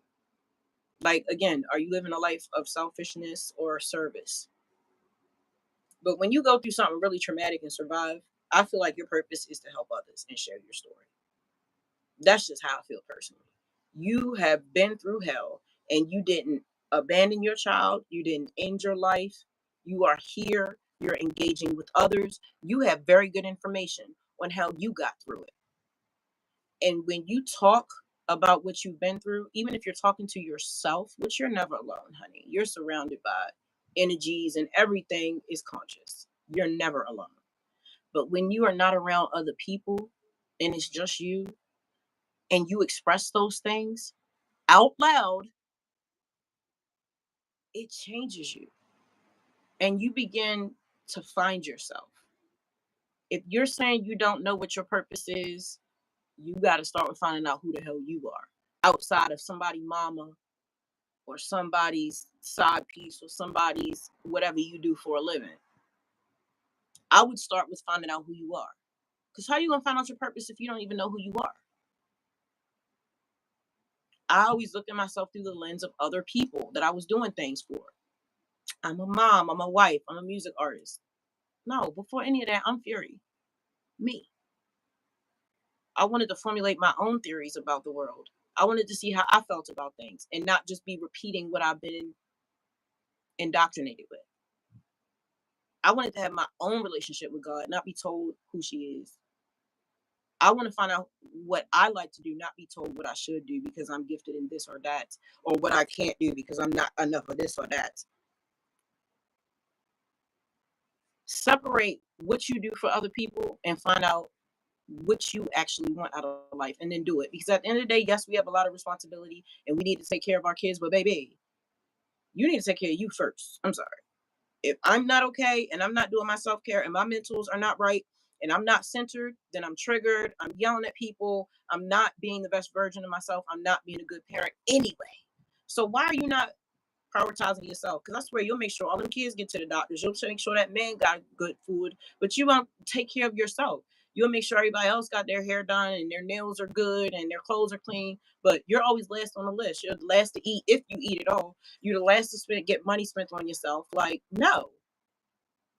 And that's another reason why it's not healthy to see God as separate from yourself, because you would treat spirit that way, but you are spirit. Spirit is in you. The spark of God is not in the sky. She is inside of you. God is inside of us. So why you treating God like that? Why you treating your temple like that? Because I'm gonna need my temple clean, baby. Okay. You have to honor yourself first. Then you wonder why we have all these toxic relationships and why we're attracting such people that are beneath us, honestly. Why? Because you didn't value yourself enough. So why should anybody else value you? I'm sorry. You attract what you believe you are. So if you believe that you're not worth the time to put into your own self-care, into your own self-development, what do you expect to get back in your relationships? Exactly what you put into yourself. Nothing. I write poetry, short stories, a book in the making. But you know how it goes. I'm sensitive about my shit. Get over it. Who gives a shit? You doing what you need to do. You can't be sensitive. And it's okay if you are. I went through my process of that. But at the end of the day, these people are fools. What the hell you care about what a fool got to say? Okay. A lot of people don't even know how to use proper grammar, put together a proper sentence, balance a checkbook, manage budget, put together a meal, a sentence, a healthy relationship. What the hell do you care? They don't matter. This is your life and your mental health we're talking about. This is again why I'm centering myself around me. The noise don't matter. This is your life's work. You think Da Vinci gave a shit when anybody said about him? No, it doesn't matter. It doesn't matter. Let the monkeys laugh. We live in a freaking zoo. These people are monkeys. What the hell do you care what a monkey got to say? Give them their banana and send them along the way. You're talking about healing yourself, and it's not just about you. You're healing everybody around you, your entire bloodline. You healing your trauma and figuring your shit out is going to save everybody in your bloodline. What is the point in keep procreating and having kids if they're going to be a fucking mess and just ruin the world? Gaia is alive. This earth is alive.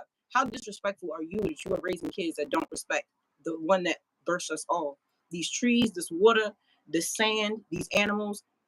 We need to respect them and we need to tend to the earth and tend to our families. That's what our ancestors want. That's what our God want. Nothing else matters. Tend to your crops, tend to your own, tend to your spirituality. Y'all got spiritual gifts and don't even know it. Y'all be like randomly manifesting stuff. Don't even watch your mouth because you don't know that you are an unconscious manifester because you haven't even met yourself. You don't know who you are. You think you know who you are. You know what everybody else around you told you you are. You are whoever everybody around you told you you are. And it's not even true because they don't even know you because you don't even show them your real self because you don't feel like they'll accept you anyway. So you hide it and you just be whatever you expect everybody. No, you be what is expected of you. You become who everybody else wants you to be. And that's very challenging, especially as a parent, because a lot of times I didn't do what I wanted to do with my kids. I did what I thought was expected of me, and I ended up getting my goddamn kids taken from me. I should have listened to myself. I don't want to worldly come up. It's free to live off the word. Sorry. It's free to live off the earth. Everything is already provided for us. We just chose to work to pay for things. It's free to enjoy sunrise and sunsets. That's all. That's the major goal. That is how I define success. And it's not gold chains and brand name clothes. It's literally living in the middle of nowhere with my kids. I have my own land that's sustainable, good soil. I have all the rights to grow and to transport stuff up there, because yes, you cannot just buy land. You need to make sure that you have rights to grow there and build there. You have to make sure that you are within ordinances, all of that. Yes, I do the research, because baby, I'm gonna have me a homestead. Okay, I'm learning about all the things, be an herbalist, and be able to teach my family how to live off of the land and live naturally. Like, bring back my tribal ways, baby. Like bonfires and having dances under the moon and sitting in nature and just breathing and just being. That is the goal. That's the ultimate goal. I don't care about brand names. I don't care about none of that. I care about making music, sharing my story, and learning about nature and connecting and tending to my family. Nothing else matters to me. And I always knew that I was going to help change the world. And at the end of the day, I know that for a fact. And with the way that the world is with social media, you never know how you affect people. There are people that I talk to every single day because of this social media, and I've learned so much from them, and I've affected them, and that's meaningful. Having an impactful life, I love having a simple life. I don't care that I live below my means. So what? We over here eating good. Everything is clean and orderly. We over here being creative and working out and talking and figuring out stuff. I got one kid that does hair. She got her own little hustle. I got another kid that does Reiki. He's still in school. He about to get his Reiki level 2. He does tarot readings on the side. He out adventuring, going in and out of state, learning how to deal with his social anxieties and learning how to be a man and learning how to make friends and not be like his mama, locked up in the house, never talking to nobody. And the other one, he's learning about photography and working in a 3D space as far as cinematography. He does all of my, he's going to do all my music videos and stuff like that. And then my daughter is not just going to hair school in 2 years. She's also learned how to make beats so we can stop spending so much money leasing these beats and I can actually own my entire song and start selling them and getting them put in movies and all types of stuff. Not that I care about that. I honestly do want everybody to hear at least one of my songs before I die, like in the whole galaxy. I love making music. I love being able to express myself. For so long, it was giving Cinderella vibes. I was stifled. I was not allowed to be myself, dress the way that I wanted to. I was forced to do things and eat in ways that I was that I was raised in a way they were giving me things that I could not, like literally could not ingest. I've never been a meat eater. You in here making liver and onions and all types of weird stuff, pig feet, like what? I've never liked wearing bright colors. I always wanted to wear black. They forcing me to wear colors, and I never wanted to wear dresses. I always felt more comfortable in pants and wanted to play outside. They wanted to try to turn me into a ballerina and put me in dresses and like, girl, what? Let me be who I am. And that's why I am the bond I am now. I homeschool my kids and let them develop, like, what are you interested in? Okay, develop that. I had one kid that was very good in the media space, very good artistically, maybe not so much with math, boom. And in my state, all you have to do is have a high school diploma or a GED to homeschool your kids. It's easy. And then you have to turn in 3 samples from each subject. And I think there's about 6 subjects, maybe 3 samples. And you only have to turn in 2 portfolios a year. So whatever they're interested in, like, what does she do for math? What do we do for math? I don't know. We did quantum physics or something like that. No, what was it? It was like sacred symbols. She did sacred geometry. That's what she did. She did sacred geometry last semester. What else? She was doing yoga for gym. Like whatever they want to study within that genre, that subject is what they do for homeschool. And why can't all schools be like that? Not all kids can learn the same way. Not all can. My kids can't. I have a neurodivergent kid. I have a bipolar kid. I got kids that, first of all, they're not going to sit still. They need to move around. They need to move in their own time. They're not finna get up at 7 o'clock at night. Because I got one that stays up till like 5 in the morning. I was like that, and the kid couldn't sleep, couldn't shut my mind down, didn't want to be on meds. So you up till 5 in the morning, and then you gotta be up at 6:30 to go to school. No, but then you getting your ass beat because you're being disrespectful and you're being defiant. No, I'm asleep. I literally can't function. Like I'm going to die. Like I got 30 minutes of sleep last night. Like this is what I'm talking about. Gotta pay attention to our kids. These are the things. These poor kids out here on meds. But ain't nothing wrong with them. They need to be out of the classroom. They need to be outside in the sun. You know, we get information from the sun. This is what I'm talking about. We so worried about social media and about things that don't matter and about portraying images that aren't real when we're not telling the truth about our lives. And we're forgetting things like you need to be in the sun so you don't get depressed. You get vitamins from the sun. You out here drinking vitamin D milk. Well, I read that the only way that you can actually, your body can actually process vitamin D is from the sun. So why are y'all in classrooms 8 hours a day? There's information you're not getting. What? My babies need to be up and outside. They need to be learning about how to grow things. They need to learn about money management. I put all my kids in financial literacy classes. That's what they did for homeschool. I've never had a financial literacy class. My son has a 720 credit score. He's 18. I put him on my credit cards when he was 16. I didn't even know you could do that so that they could have a credit. Listen, I learned about all types of stuff. How to get loans to buy houses, everything. I had to learn about the money system. No, I don't want to be a part of this military industrial complex, but I damn sure need to know how it works. Okay. I study the wealthiest people in the world. I'm in here studying how to change, like, listen, in my talk therapy, we are learning about neurotransmitters and how to reprogram your mind. I'm not playing with this healing shit, yo. I did not come to play. I did not go through everything I went through just to fail or give up. No, son. No, son. When the air mask comes down, put yours on first. I'm not even gonna be on a plane. I ain't gonna hold you. They ain't finna take me out on no plane. That's okay. No other country really want us over there anyway. I'm not into the traveling thing. And I used to want to travel, but no, I'm good on that. Don't nobody like Americans. I'm gonna stay my ass right here. I'd love to pretend that I'm gonna move somewhere tropical later on in life, and maybe, but the world will have to change a lot, baby, a lot. Mm-mm-mm.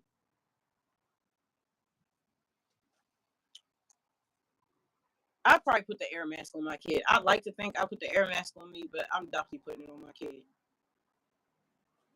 I don't care about life if I don't have my kids.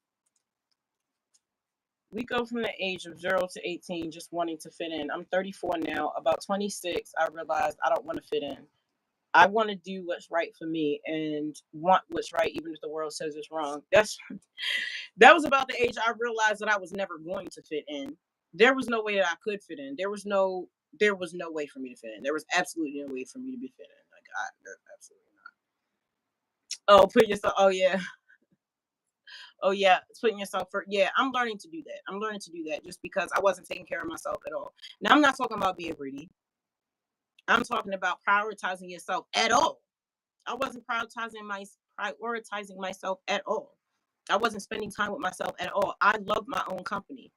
I love being with myself. I love figuring out things and thinking about how I feel about things and observing things and hearing other people's stories. I love YouTube. I love seeing how different people are and how the same we are. I learn so much from others. It doesn't matter who they are. They could be seemingly the worst person in the world, and I will find them intriguing because A, that could be me.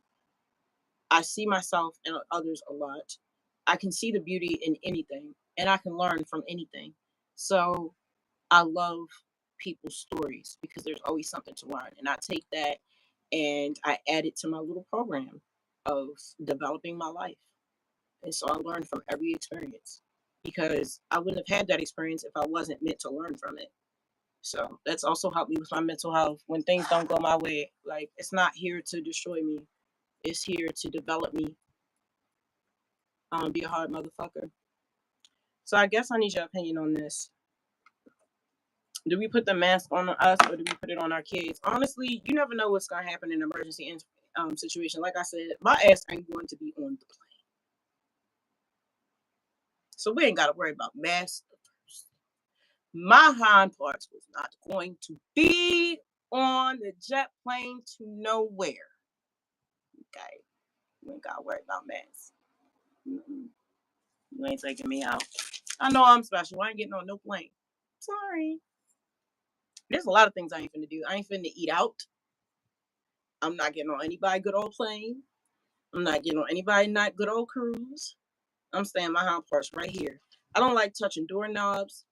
I get concerned about air filtration systems.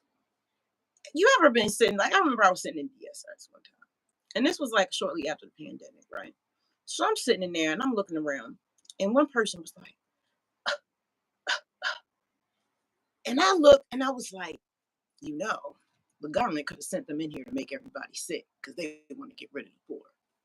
When I tell you I snatched my daughter up so quick, I was like, I'm never coming back here. That's how my mind works. I don't even like going out. This ain't the season for that. I trust my intuition. There are seasons for things. This is not the season for getting into new relationships.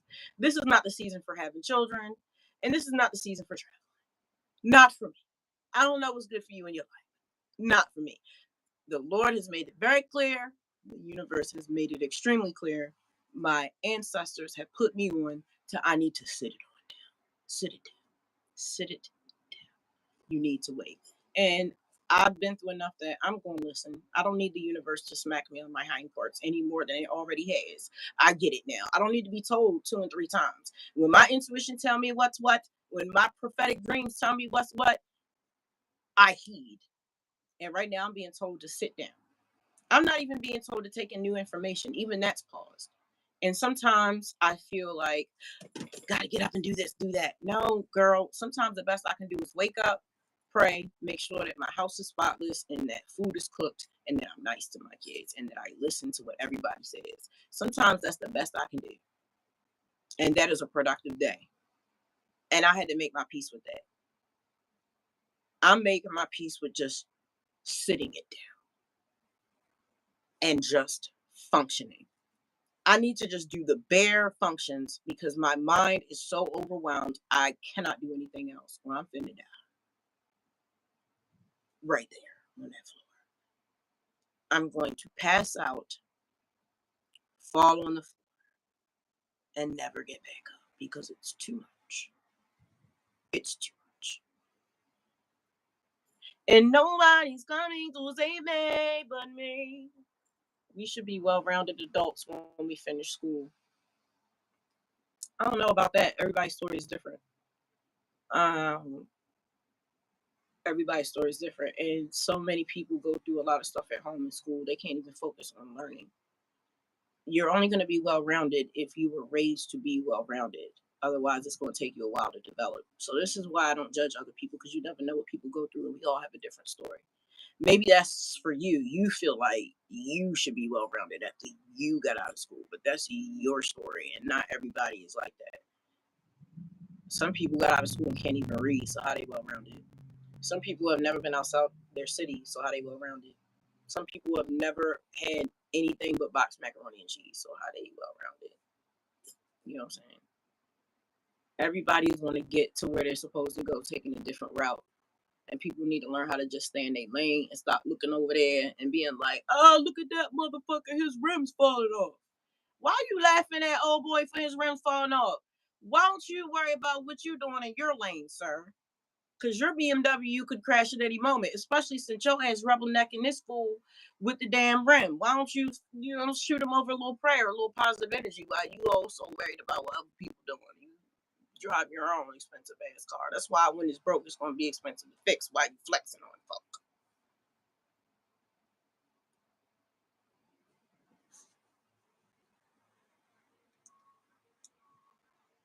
I'm gonna. I've been doing it, doing the things, but yeah, I agree with you. How I have to do is right. I want to do what's right for me, and I want to do what's right, even if the world says it's wrong. I agree with that. I was talking to my son about that earlier. I was like, I'm not trying to sound self righteous or anything, but I really do want to be like pure. I want to like when I read that your thoughts, like spirit can hear your thoughts, like your thoughts affect your behavior, like your thoughts affect everything around you. So it helped me have more accountability for the way that I was thinking about others and about myself. Like you can really hurt somebody using your mind. Like, oh, I don't know, you don't need to make no freaking voodoo dolls and chicken blood. Like you can think somebody into falling into a dark hole. You can think somebody into having a bad day. You can think somebody into bad health. We really are that powerful. Crystals in our brain that act as magnets. What? The more I learn, the more I want to find out. I'm finding out things about ourselves that I never knew. Who knew you had crystals that were magnetic in your brain? Manifestation is not something you just say. Like, it's something you can actually do with your whole ass body. We spend so many years there. The curriculum should have something we can take with us to function. The curriculum is written by the 1%, the same people that start and fund and make money off of all the wars, the same people that have developed this matrix of fear because they feed off of it. And people do not want you to be educated. Schools in this country train you to be a mental slave, they train you to be a 9 to 5 worker. That's what these schools train you for. Okay. They don't train you to think outside of working for someone else. They train you to listen when you are told. The hours that you go to school train you to work. That's what the schools are for. They're not to educate you, or people would know how to heal themselves, but there's no money in that, right? We live in a country that is run off of money that was built on blood. Those systems are not here to educate you. Why would they want you to be educated? Then you would find out that you're superhuman and that you actually can't be controlled. Because this 1%, these freaking Martians, this extraterrestrial line, these politicians who face keep falling off right in front of y'all eyes, but y'all want to keep acting like they're human. They don't care about you. Their money old and long, old as they are, hundreds, thousands of years. Okay? They feed off of humans. They don't care about you. They're not here to educate you. Their government programs aren't to help your family. They don't care. They see you as disgusting breeders. They feel like this planet isn't yours because it's not. And they feel like humans are the problem and they feed off of us. But they are powerless, honestly. They're afraid of us finding out our power. And the only thing that they have the power to do is manipulate us.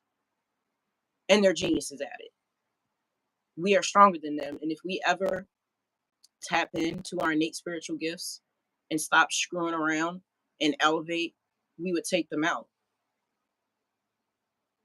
It's really just that simple. Why would there ever need to be war? That's retarded. How is there not enough? There's always been enough. Y'all sound stupid. Like, stop it. Y'all just believe any damn thing. What? Even when it goes against everything in your body that's telling you, this ain't right. Nobody needs to be managed and told what to do. Okay? We tend our own crops, we tend our own families, we educate ourselves, we build our own houses, we have our own spaces, we respect each other in nature. Nature lives side by side just fine. Rabbits, wolves, trees, bushes, they all live in the same area, living side by side just fine. Don't pay tax the first, not depressed, raising their families. You take, you give, balance, respect, consideration. You know, life. It don't have to be hard. Nobody needed these constructed systems. Educate what? You can't even heal yourself. Were you supposed to go pop a Tylenol when you have a headache? No, there are pressure points on your body you can just push and make it go away. You don't have to take anything. What are you talking about? Your baby colicky. What? You can take your baby outside, go like this in the air when the wind blow, and they will stop crying. But you have them on medication. Okay. 80% of people on the planet are lactose intolerant, but you're giving your kids pills because they keep throwing up when you give them pizza every Friday. They're lactose intolerant. Just stop giving them teas. Humans are dense. That's why I don't give a damn what nobody got to say. I don't care what y'all think. I know what's true. You shouldn't give a damn what other people think either. Humans are dense. Dense as hell. Walk around getting BBLs by dentists. I ain't never seen a monkey with a BBL.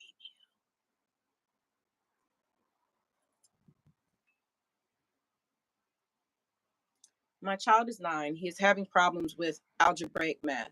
Did you hear me? He's 9. He was afraid to raise his hand and ask for help because he did not want to be laughed at. When is he ever going to use that? And you know what? That's why I love homeschooling my kids, because now they have learned things that they're actually using. My kid is in there using a Da Vinci program. There are major studios that use those programs. He had the time and the space to develop things that he was interested in. He couldn't do math either. You know what he did for homeschool for his math project? He made donuts, homemade vegan donuts, and then he ended up starting his own damn home bakery. That's his side hustle. The flower alchemist, that's what he does.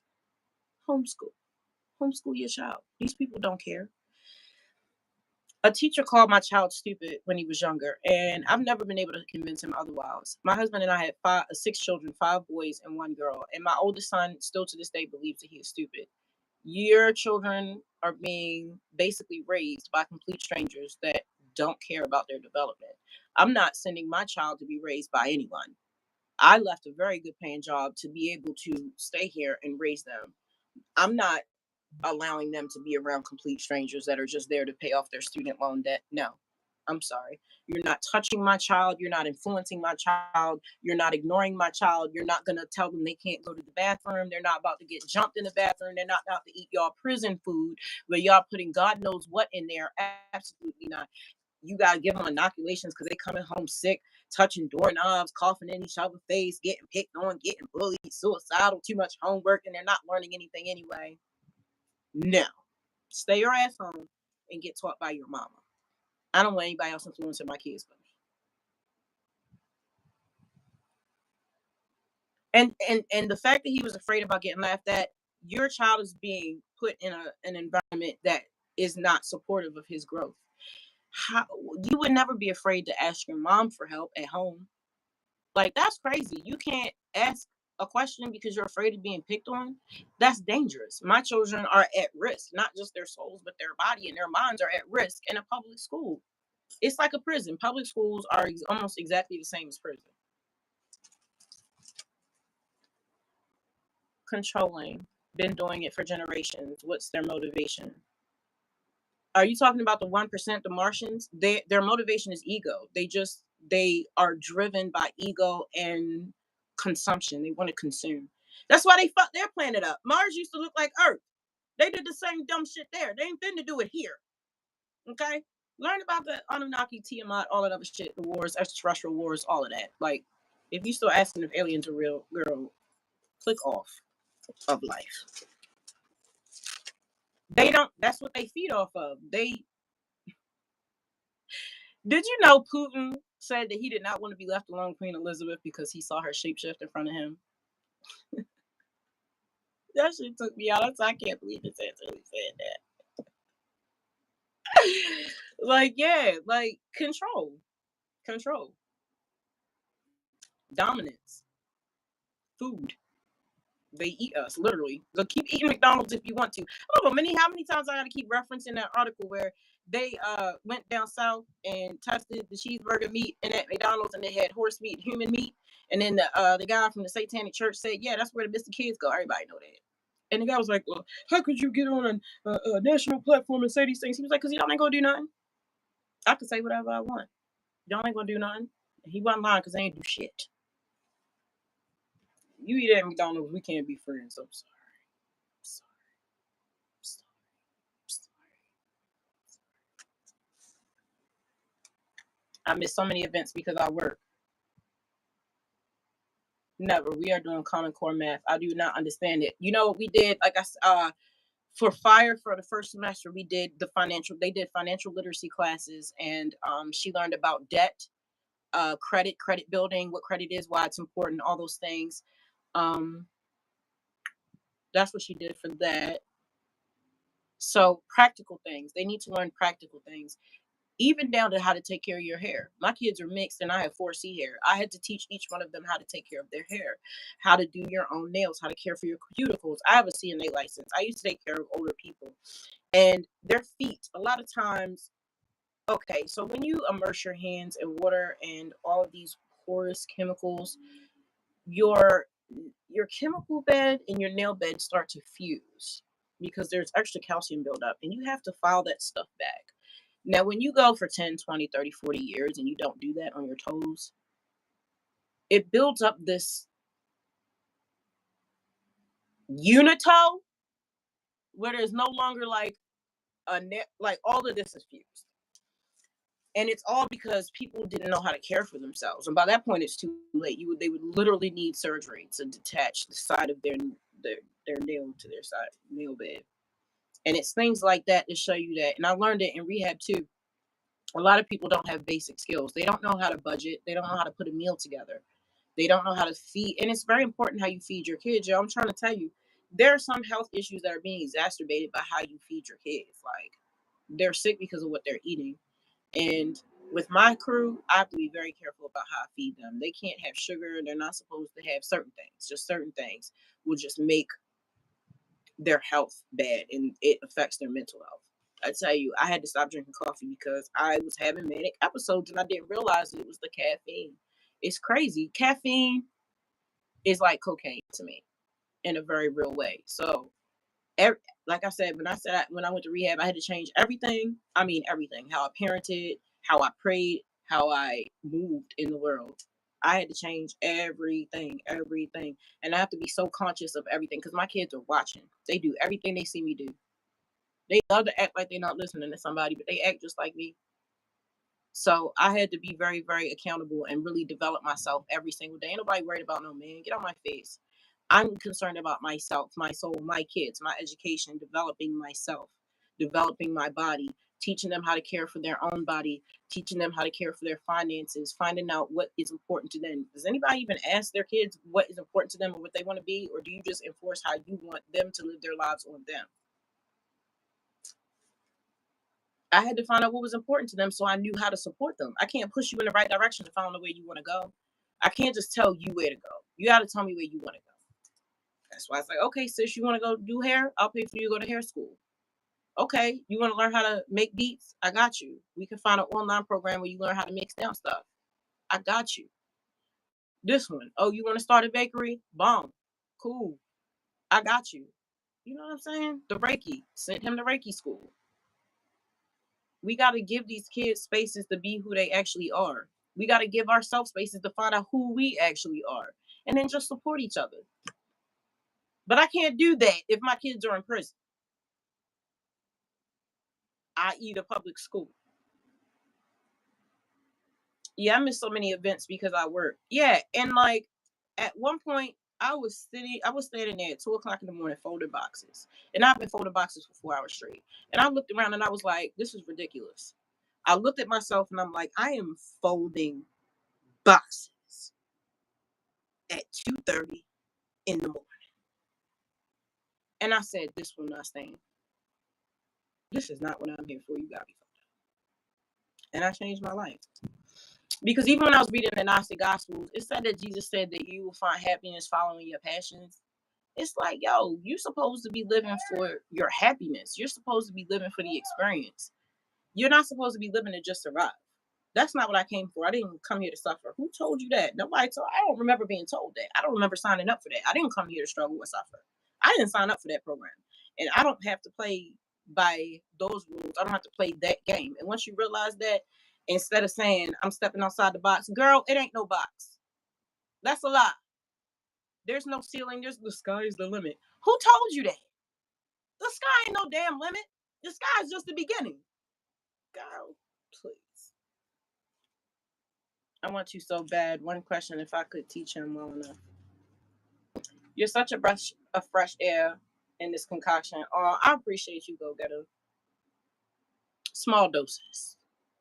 This is cute for a little while, but then I got to turn it off because it just gets to be too much, and people don't listen. Don't nobody care. Nobody listens, and that's why I love art. First of all, it'll be there forever. You're leaving your mark,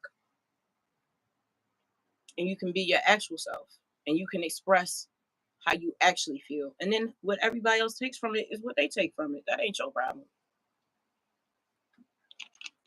That is not your problem. What they take from it is what they take from it. That's what I put down here. What is your passion? What is your purpose? Build and stay connected to your own inner world and call your energy back. Somebody asked me, please excuse me, you know how you put your lip gloss on and then you get a line on the inside of your lip like you've been making money the wrong way? Y'all know what I'm talking about. Calling back your energy. Somebody asked me to make a video on that. I don't know any Sagittariuses. I get along with everybody. But then again, I don't really go around anybody. But there's no fire signs in my family. It's all earth and water and air. So much mouthy air in my family. Yeah, it's no Sagittarius. I can probably get along with Sagittarius. I don't see why. I like to like stuff. I like to like people. Oh, does my sign? I don't know. I don't think it's so much that Scorpios don't like people. It's just that we don't want to be bothered. I know I certainly don't.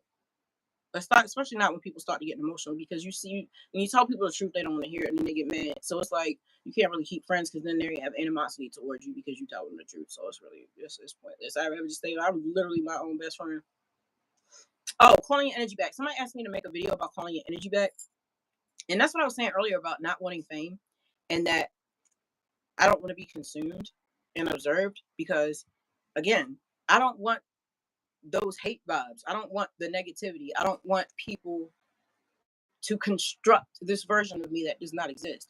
When you see people online, you see but a snippet of their life, barely who they are. That's even if the people around you really show you who they are. It's a mask. It's they're presenting to you what they feel like will be accepted because not many of us are being our true selves. I don't think anybody would like me if I was my real self. I'm actually a dragon in real life. Like, to hell with everything and everybody. Everybody can burn. That's the real me. But you can't move through life like that. I'm not a nice guy, but I play that role for my kids. I'm not such a compassionate person, but I play that role because I feel like that's what I'm supposed to be. I work at being good because for real, you want to disrespectful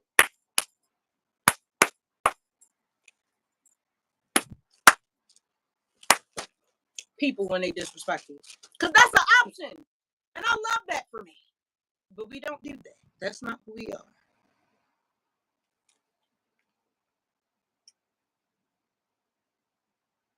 I appreciate you so much, Go Getter. And Teresa, you such a sweetheart. You really are. I appreciate you so much. This is the only way I ever get to talk to adults is online. Otherwise, I'm just surrounded by the kids. Oh, calling your energy back, being consumed. So, like I was saying earlier, when somebody has a negative thought about you or judging you, you can feel that energetically and it affects you. And it's like, I don't want to be consumed by people. I just want them to consume my art. I want you to listen to the music. Don't worry about me. Don't worry about me. It's not about me. And that's what I can't stand about celebrities. Like when people get so obsessed with the person, they start to ignore the work. That's why I had one line,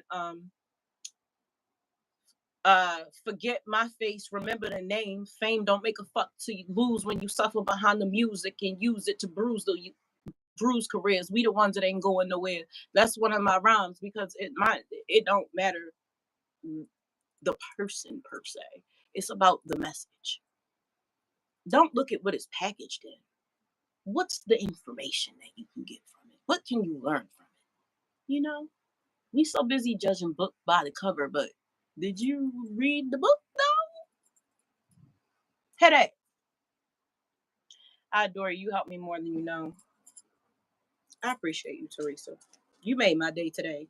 And let me tell you what, little nowhere. When I tell you, listen, I'm on a budget, okay? All of my money, very, very strategic. I don't play around because I don't look at a dollar spent as like, that's one thing I don't have is just random spending. I don't do that. I'm very frugal. I make everything stretch around here. I'm very strategic. Everything is a mathematical equation. I run my house like a corporation. I know exactly how much milk is in there, and I can hear who go in there. I know who drink what and how much, who needs what, how many apples they eat, how much I need to spend, how much this, that, the other thing. I get grants for my electricity. Like I don't play around with money. Okay, that is currency. I understand that everything that I spend today is going to affect my kids' future and my kids' kids. Okay, you either taking away from your legacy or you're building towards it. I am not one of them moms online. Oh, let's go in a $300 shopping haul. Like, girl, are you crazy? Say absolutely not. I'm sorry. Once you've been homeless or had something cut off, we don't play games like that. Oh, I'm getting evicted on Monday. First of all, why are you on I would be out. My nerves don't. I would not sleep until after. First of all, I'm not gonna be in this. I'm just like, girl, the fact that I've been in that situation, it changes you. I don't play around with our future like that. I don't play. I don't play around with money. I don't play around with my kids. Let's go to Walmart. Girl, there's this thing where you can do video lives. Like we could join you and have these conversations together through a live on video. I can't remember what it's called, but would you consider?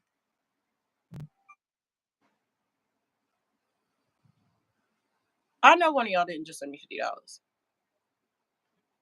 That is crazy. Thank you. I can't believe somebody just sent me money. That is crazy. Thank you. I told God that all the cash apps I get, I'm just gonna put it in my savings and go towards my next studio session because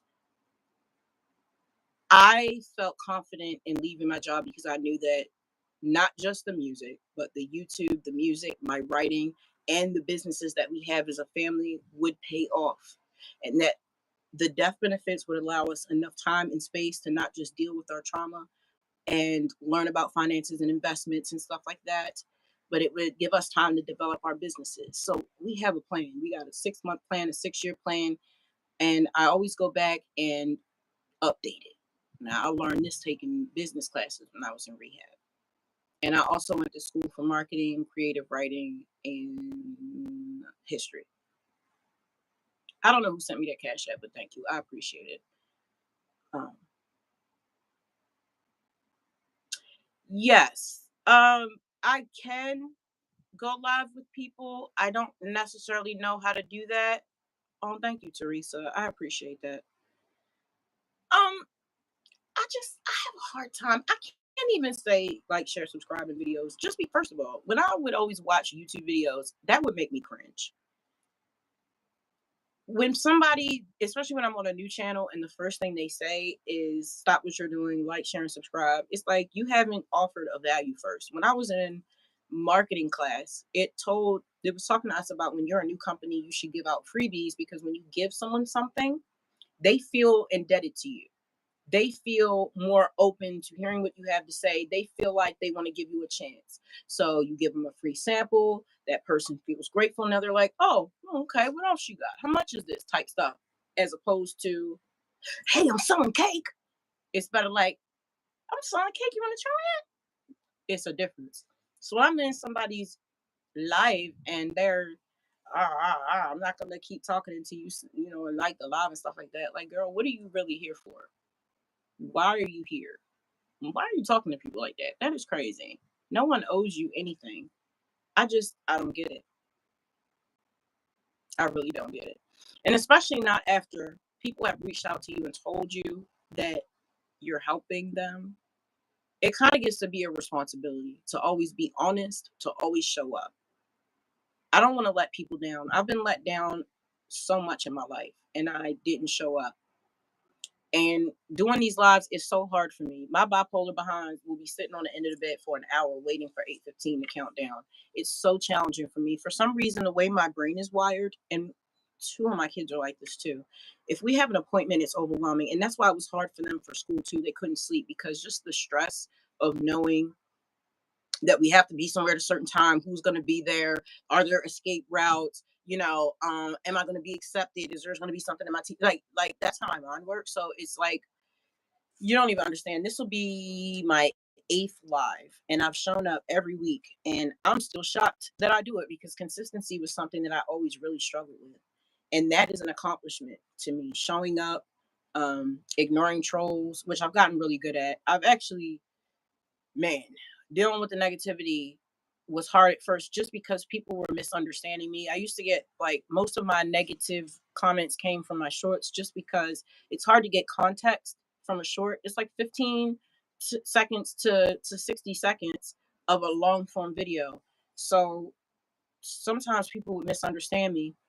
And then you're like, stuck in a situation where it's like now I have the opportunity to either let it go and just be misunderstood and take it on the chin or over explain yourself. And then I realized, girl, you don't have to respond. You don't have to respond. I'm not trying to convince anybody of anything. I'm just showing my story. People are entitled to feel how they feel. I am not big on the disrespect because I don't disrespect others. That's one thing that'll take me from 0 to 60 real quick. I've never, even as a child, my little, I am 4'11". Okay, I'm 5 feet when I feel like it. All right, when I'm feeling real bold. And I have always snapped off when somebody disrespected me. I didn't care how big they were. Like I've swung on full grown men. And it did because they disrespected me. And there's just something inside of me, like, I don't like that. I don't like that. I don't like when people hurt the innocent, you know, the weak, the elderly, women, children. These things are supposed to be protected. People don't move with any type of honor. These things matter. That's what I'm saying. You need to like spend time developing your character and the character of your children, or they're going to grow up to be terrorists. StreamYard. Don't let the trolls get to you. You're a great person. Maybe I can build up to the StreamYard thing because I found StreamYard seems to be primarily for people who like go live. Like that's their thing. Like going live is their thing. I only go live once a week in this one little space. It was something I wanted to do to challenge myself and to give my viewers a different aspect of me because it's very different when you're unedited. Because when I'm making videos, I do a lot of staring off into space because I'm talking about things that take me back into the past. So I do a lot of and and like staring off into the space. So you don't get that. You don't center yourself when you're live. So I feel like it hits different. And like I said, it was a challenge. It's a challenge to show up. It's a challenge to have to deal with opposition. And it's nice to be able to talk to you guys and hear your perspectives because my relationships with you have changed a lot, have changed me, have changed my life a lot. I've learned about a lot from you all. Super cool. It's like a teaching class and also getting to know each other and helping. Yep. Yep. So how I do it is it's also good as an accountability tool for myself to I always set a goal for the next week, what I'm supposed to be incorporating. And every time I have a live, I talk about what I've studied that week. What was I reading? What did I get out of it? You know, what challenges did I have as a parent this week? Did I do my self-care? Did I have any epiphanies? Things of that nature. So it's an accountability. And it's also a space to connect with other, mostly women, to pick their brains and see, do you go through these things? Do you connect? And that and in future lives, I'd like to start. I didn't know if I should do a Q&A, but I think maybe I will. I just don't like jumping on trends and bandwagons, but I think it would be cool to do a Q&A. But moving forward with some of the other lives, I think I want to do some lives where I'm talking about what content people are connecting with because I get a lot of comments. I get a lot of comments, but I want to know how it makes you feel. I know that leaving a comment can it's you can only say so much, but when we're on live and if you guys do want to go live, if I do eventually start letting people come up and talk and we can talk about because I want to hear about what you all are going through. So I will go ahead and look into StreamYard and see if there's some sort of free version that we can play around with because my other issue is when they do StreamYard, a lot of times they're on their computer and my camera quality on my computer is not cute. Very fuzzy. But we can try it. We can definitely try it, especially if that's something you want, because I don't want to just get on here and talk to you guys about what I go through. I want to hear about what you're going through too, because maybe I can start to structure my content around things that you are going through that I've already been through. Because for right now, the content that I've been making is when I'm going through something, I make a video about it. When I learn something, I make a video about it. When I cook something, I make a video about it. So it's like this, but as far as my past and things that I've been through and made it through is some of the information that I have from the studies that I do all types of independent study. I made it through losing my kids and getting them back. I know a lot about how to save money, repurposing things. I know how to keep a house very well. I know how to heal a lot of physical things. I've been through a lot of mental health stuff. I just I have a lot of experience, so why not share it? I didn't even see. I don't even know I did it with this guy. He was on his phone, but I know. Really? Can you do StreamYard on your phone? Look into stream. Thank you for the advice because getting back to what we were saying earlier about being afraid to like grow. And it wasn't just that. It wasn't just afraid to grow. I was also afraid to fail. Because it's like, girl, you put all this time and I put a lot into my projects. What if you write this book and don't nobody buy it? But then it's like, but girl, at least you wrote it. So he has like 14 subscribers. That's okay. We all got to start from somewhere. So I'm gonna tell y'all anyway. It doesn't matter. I'm literally 3 pages away from finishing it. I've been working on an ebook because I took this seminar back in December, and I gained 1,200 followers in 30 days using the advice that I put in this ebook that I'm writing, and I have a million views. I got a million views on my channel in less than 6 months because I'm starting. I did a collaboration with a bunch of other creators, and they've been on YouTube for a lot longer than me, and they had nowhere near as many subscribers as I had. So I was like, maybe they would be interested in it because it was a seminar that I took from Think Media. So it's by the guys that work with YouTube. And it was a lot of good information. And something I've been doing is I've been reading other people's ebooks, and they don't have no information in there. They don't have nothing in there. And my stuff is elaborate. I'm already on 30 pages. My stuff is detailed, and I just thought it would be helpful. I love to write. I'm a writer. And I feel like this next season of me has to do a lot with me writing because it brings me great joy. And it goes right along with me processing my emotions because I can write about it. And it'll heal me, it'll help others. And it's something that I'm really good at. Like, I love writing and I also love reading. And the more I read, the more I want to write. So I've got a lot of working on me that I have to do because sometimes I just feel tired. My soul is tired. When I go to sleep, I have reoccurring dreams. So I pick up right where I left off. Like, I have another life when I'm asleep. So I don't really feel like I get any rest. I'm always working. So I feel like my soul is tired. So sometimes I feel like, well, I don't want to finish this book. One, what if nobody read it? And two, maybe it just don't matter. Well, there come the self doubt. But it's things that I'm working through. And this is why it's important to do the work because you will never have the balls to do anything if you keep telling yourself you can't do it. I can't do it. I just haven't done it, but I can do it. And so can you. You have to be your own cheerleader. I have to push myself. I have to tell myself, yes, you can. Every time self doubt pops up, I punch it in the face and I say, yes, you can, Fury. Oh, is it? I appreciate it. I appreciate that. I don't want to be a monster. It's like, I feel like I am a monster, but I don't want to be one.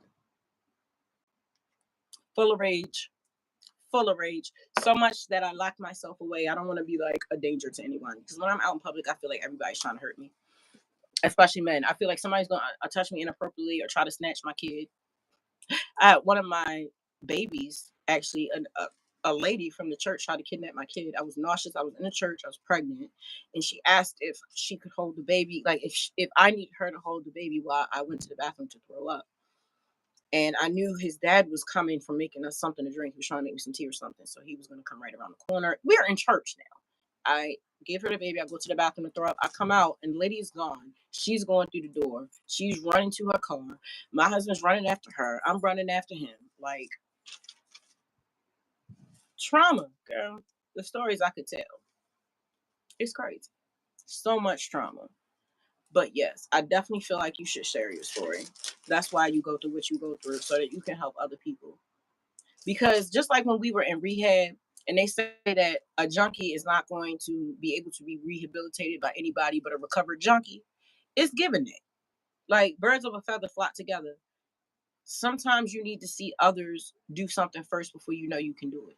And when you don't have support, it makes it almost impossible to get anything done, especially when you're trying to do something different than everybody else around you. This is why sometimes you got to cut them off for your own sake. It's like, if you have a disease that's in your foot, and if you keep let it grow, it's gonna go through your whole body. Aren't you gonna chop your toes off? Chop them off, flip around. That's how I look at it with toxic people. If you don't chop them toes off, ain't nobody trying to have no goddamn disease growing through their body. And that's how I see it. So I cut everybody off to save myself. And I'm so much happier. I have so much peace. I don't have to worry about trying to put on airs or trying to go to events or trying to be around people where I'm not comfortable. They don't have food that agrees with my stomach. I'm worried about bacteria all in the bathroom. I don't want to be around people. I don't want to be seen. I don't want to deal with the stress. I'm happy in the little world that I built, my little controlled environment. And I'm happy with that for right now. My life is not going to look like this forever. And that's what they said to us in rehab. Enjoy this time where you don't have responsibilities outside of going to AA and paying them their coin, because you had my rehab was not free. And not do nothing but go to therapy. and eat and get your body back together. They said this is the only time in your life you're gonna have that space. All of y'all are moms. All of y'all have to go back to work. All of y'all gonna have to go back to real life. So while you're in the space of healing, take full advantage of it. And now my whole world is designed like a rehab center. I ain't gonna hold you. I stick to my little routines. I get up praying and cleaning and working out. Make sure I do my little social media stuff, pull myself out of media, do a little reading, do a little painting, do a little working out, hang out with the kids, clean again. Try to remember to stand on the balcony and get some vitamin D. Pray, pray, pray. Clean a little more, cook a little something. Sit, look out the window, figure out how I feel. Journal, journal, journal. Eye massage. Go to bed, wash, rinse, repeat. Hope I'm a little less crazy today than yesterday. A little less triggered, a little less confused, a little less doubtful. Because at the end of the day, you thought you were amazing until somebody told you you weren't. Fuck them people.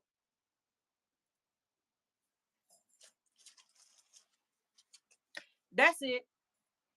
I love y'all so much. Thank you for spending time here with me in Fury World. If you're interested in my music is available on all music streaming platforms worldwide under my artist name, The Fury of Abyss. I appreciate everybody that's been here. Teresa, I love you. I love you so much. It's good to see you back.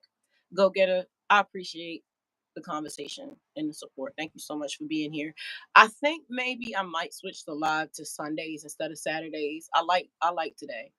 I still don't understand how I went through a whole day thinking it was Friday and it was Saturday. Like that is so disturbing. And it's like, did I step into another realm of reality? Because girl, nothing that I came across online said that it was Saturday. Nothing. And I mean, I was sending emails, posts, nothing said Saturday. Girl, what? We can do it. Yes, we can with support. But moving forward, I'm gonna look into the StreamYard stuff and see what we can do with that. And I think that'll be really fun because then I can hear from you all and we can interact more. I think that would be super freaking cool. And just growing. We're gonna keep growing, we're gonna keep showing up. But moving forward, like I'm not gonna put too much pressure on myself this week. I know what I want. Okay. I don't know how long it's gonna take to get there. But while I'm here, I'm taking my deep breaths and walking through it slow. Moving slow, and I'm doing the best that I can. My soul feels very, very tired. I feel very heavy a lot. You know what I'm saying? But I'm going to take the space to just process what I've been through and let it go. And then maybe I'll feel lighter. Some days will be better than others. Some days I'm going to not feel like dealing with life, but I stick to my routines. I don't follow how I feel, I follow the plan. Do not follow how I feel because, baby, none of us be here right now. I love you so much. I really do love you. And I appreciate you for spending time here with me. Let me know what you guys want to talk about when you come on. Because even if StreamYard ends up not having a free situation, I do believe that I can also let people hop on through here. So I will figure that out. I felt validated and had a good time. Thank you. You're welcome. Hey, Bree. I appreciate you being here. Yeah, because I really do want to hear from other people, especially about this parenting stuff. Parenting kids with trauma, parenting neurodivergent kids or autistic kids or mouthy ghetto kids. Mouthy and disrespect.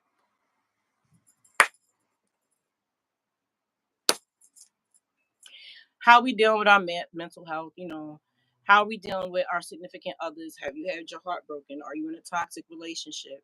Are you in the throes of addiction? Do you have toxic people around you? Do you have spiritual gifts that you've been hiding from your family? You saw that dog thing in the corner. You saw it. Absolutely love you. I'm so glad I made it. What about some healing? Yes. There's nowhere but up that this can go. Like y'all gonna see me do everything. Learn about herbalism, get my land, mess around with the animals. You're gonna see me on this whole journey. Like I'm not going nowhere. Like I'm here for the long haul. And that's why I like my little every other day. So I have videos set to premiere all the way up till almost the middle of August. And that gives me enough space because my nerves cannot take doing videos like every day and I end up one of them YouTubers that are like, sorry you haven't seen me in 6 months. I had to take a break. Girl, I take breaks all the time, but my videos are going to drop every other day. When I'm in it, I'm in it. I'm shooting 2 or 3 videos a day. Then I'll take a day or two off, shoot 2 more videos, take a day off, shoot a week's worth of content, take a month off, and then I'm back with new information, new energy. I don't get burned out. Everything stays authentic, and we keep it moving. I got a plan for everything. I'm very strategic. I don't just go around doing stuff. That's why I don't like when people play with me. Like, don't play with me. I do my research. I know what I'm talking about. I have no problem saying when I made a mistake. When I get new information, I correct myself. A lot of times in videos, I'll misspeak. Like, I'll say yellow when I meant orange. But you know what the hell I mean. I'm paralyzed on the inside of my right leg, and it hurts every single day. Hey, Daria, what's up, girl? How are you doing? I'm sorry, Teresa. And that's what I'm saying. Like, okay, so my husband had gotten shot in his knee before I even met him. And before anybody tried to racially profile, he was a Hungarian Jew. He was a white boy acting a fool like that, okay? He was a whole thug. And he rest in peace. And I used to show him these things that people would use martial arts. There was this man who was in a wheelchair. He couldn't even walk. But after 2 years of doing physical work and like whatever they were doing over there at Eastern medicine, he was walking again. And it's like that's what I'm saying. When you go into ancient ways of healing and start to understand that the mind and the body are connected, you can heal yourself from basically anything. I don't give a fuck what these Western doctors say. I don't care. We do have the ability to make our lives better. We are a lot stronger and a lot more powerful than we know. A lot about ourselves have been hidden from us. And you really got to stop thinking that there's a box that you got to think outside of and understand that you create the box if you so choose to, but it's not really there. That's a trap. They want you to think that the sky is no limit and that there's a glass ceiling. There's not. There is no limit. We have no limits. The only limit you have is the one you put on yourself or allow others to put on you. But after a while, you gotta take responsibility for that. You are great. You are strong. Why are you just repeating what other people say to you? Why are you calling yourself all them names in your head? Why are you doing that? Because somebody did that to you? No, that's not what you are. You're not a bitch. You're not a whore. You're not a bum. Okay, maybe once in a while, okay, maybe at some point you were. Or maybe you are a bitch and a hoe and a bum. But it don't matter. You still have value. Don't let people tell you who you are. You are whoever the hell you want to be. And who you are today, you can turn yourself into somebody totally different tomorrow. We can reinvent ourselves at any moment. Don't let these people tell you who you are. I'm good. Good to see you. I made it in time. I do walk, but my nerves and muscles are severed, and I got a muscle eating disease that young athletes get. Oh wow, that's crazy. I don't know anything about that, but I know my whole life would be centered around my health. My whole entire life would be centered around nothing but making myself happy and trying to heal myself. Because sometimes people end up finding a way only unique to them to help manage their pain. You might not be able to hear the whole entire thing, but there are certain ways that you can manage your own body so that you can kind of move around a little bit more comfortably. How have you been, Daria? How are things in your world? I'm sorry to hear that, Teresa. I would soak that thing in Epsom salt all the time, make sure it's elevated, eat all the right things, just support anything I could control to make my health better. I would do that. And that's what I do. I'll look at a problem, I write it down, then I research all the solutions, and then I hit them one by one. And then as I apply the new information, I share it through videos, through teaching my kids. My kids and I have meetings every morning. We have a meeting where we discuss our dreams and we decipher them for each other. Then every few days, we meet as a group and sometimes one on one and tell us what we've learned. Like, I've learned so much from my kids. I feel like I learn from them just as much as I teach them because they have their own spiritual practices and their own work. So when they come to some kind of epiphany or some kind of realization, they teach me. And then when I learn something, I teach them. And I love it. No, it's okay. I'm so glad I'm even walking and alive. That's a really great attitude to have. Positivity changes everything. And I'm not talking about toxic positivity, trying to act like everything's okay when it's not. It's okay to not be okay, but you have to basically talk yourself out of it. But I've learned to sit in my sadness just for a little while. just for a little while, just to feel it, really, really feel it, and then let it go. This spiritual work, I'm telling you, it's not for the weak. It's not. And it's constant. It's all the time. I'm constantly having to manage my inner dialogue all the time. Managing triggers. I'm always triggered. Everything triggers me. Every bang, every honk, every siren, triggered, triggered, triggered. Every little piece of hair I see on the shower wall, triggered. Any water on the floor, triggered. Any little trash on the floor, triggered. Like constantly. Raise your voice, triggered. Doubt it, triggered. And it's like, don't nobody care, girl. You gonna have to work that out. So that's what I do. And it's a lot of mental work and it exhausts me. And sometimes I'm telling you, it's like I feel like my kids keep me tethered to this world because if it wasn't for them, I wouldn't care. Like, why would I care? But I love them. I love them so much. And they're going to see that I'm great. And also this single black mom narrative that everybody wants to have that we are trash and have no value. Absolutely not. That's not okay for me. I'm gonna show this world something different because y'all got me fucked up. You don't know who I am just because of how I look. You really, really don't. People thought I was a thug. I'm a nerd, a complete nerd. Just because I can beat your ass don't mean I'm not a dork. I was not feeling good today, but I got up anyways to do my Sunday cleaning. I had to pick myself up. Yep, that's what I do. I stick to the routine and not my emotions. 'Cause, girl, I would never get out of bed if I stuck to how I actually felt. I would just allow myself to pass away. It's hard to be here. It's hard to be here, and I just want to give up. And my ooh, y'all just want to choke my ex husband because he overdosed on purpose. You bum. How you just get to give up? You got 6 kids. And then had the nerve to have a side baby and another wife. You gonna force me just to turn around and get married out of spite because you thought I cheated on you when you got locked up, even though you cheated on me in front of the whole world. You had a whole spite baby, got remarried just to throw it in my face. Didn't even love the girl. Wasn't even attracted to her. Just so you could overdose on your bathroom floor a year later. What was the point? What was the point, sir? I don't want to be like my adoptive mother and my ex-husband's parents. Toxic relationships, staying in marriages for way too long. These women giving their whole lives to their men and their kids just for their men to leave them for the secretary and their kids to grow up hating them because they were overbearing or whatever reason you hate your parents. And then you by yourself and divorced and middle aged and don't own nothing. Okay. And nobody wants to talk to you because you rickety and have an attitude and you're bitter.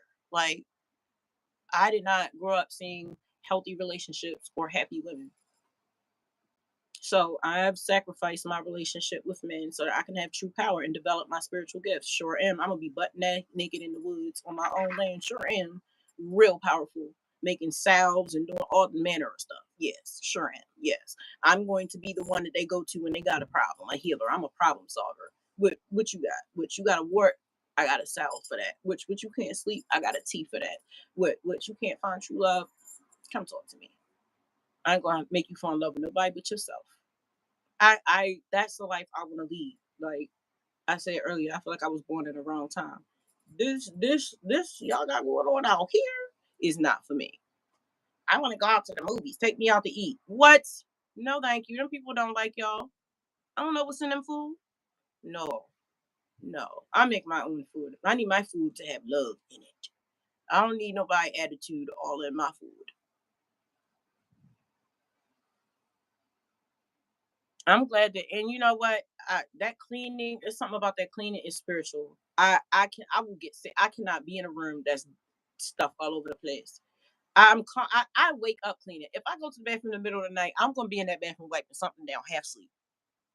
I wake up cleaning and feeding the cat. Okay, it's part of my. Don't you see tracers? You don't see light tracers when you clean. You don't see energetically. It's not just about your house smelling like bleach, which I love. That's heaven. Hell for me is living anywhere without bleach. You don't see the little tracers of light when you clean. It's very spiritual. When you on somebody's house and you smell a smell, something ain't right. Something ain't right with their spirit. I'm sorry, I can't do it. I'm not about to sit uncomfortable anywhere. Too sensitive. We pick up on way too much. And listen, this whole country is built on graveyards. There's spirits everywhere. Okay? I don't play around with that type of stuff. I have to clean. I clean all day before work, after work, before bed. I'll be going. Yes, I'm like that too. I'm like that too. I clean constantly, and you know what? It makes me feel wealthy and pure and good and right. If my house ain't clean, I don't feel right with God. I can't function. I've been that way since I was a little kid. I've been that way since I was like 5 years old. I've been cooking and cleaning my whole life. I have to. I have to. I am loving getting older and getting to know myself and just settling into who I am and standing on it. Unapologetically, still learning, still being open, but not about to explain myself to nobody, not about to doubt myself about nothing. Because sometimes you only get one chance to learn a lesson. And I'm not finna cut my life short because of ignorance or because I couldn't control my emotions. I'm not somebody's statistic. You're not finna sit up here and judge me. No, I know what I am. I know what I can do. I'm here to show the world. I'm here to show God. It's always been important to me how God viewed me, how my ancestors viewed me, how nature views me. If I see trash on the ground, I'm going to pick it up. Play with them fairies if you want to. Play with them trees and them birds if you want to. They see what you're doing. They see every rock you throw at an animal, every woman you slap. The world sees that. The rocks, the clouds, the birds. They see that shit. Keep playing with this universe. It's such a wondrous place. Sometimes it feels like we live in hell. But man, when you really tap in, it's heaven on earth. You can literally step into one reality into the other. Even just not acknowledging stuff that bothers you, it's like a whole new world. If I don't observe it, it don't exist. Quantum physics. Reading about quantum, and even to understand what quantum physics meant, like the definition took me 2.5 years. Just to understand the definition, not even the shit behind it. Quantum mechanics and all that other shit. Just the definition took me 2 years to understand. Goodbye. I'm tired.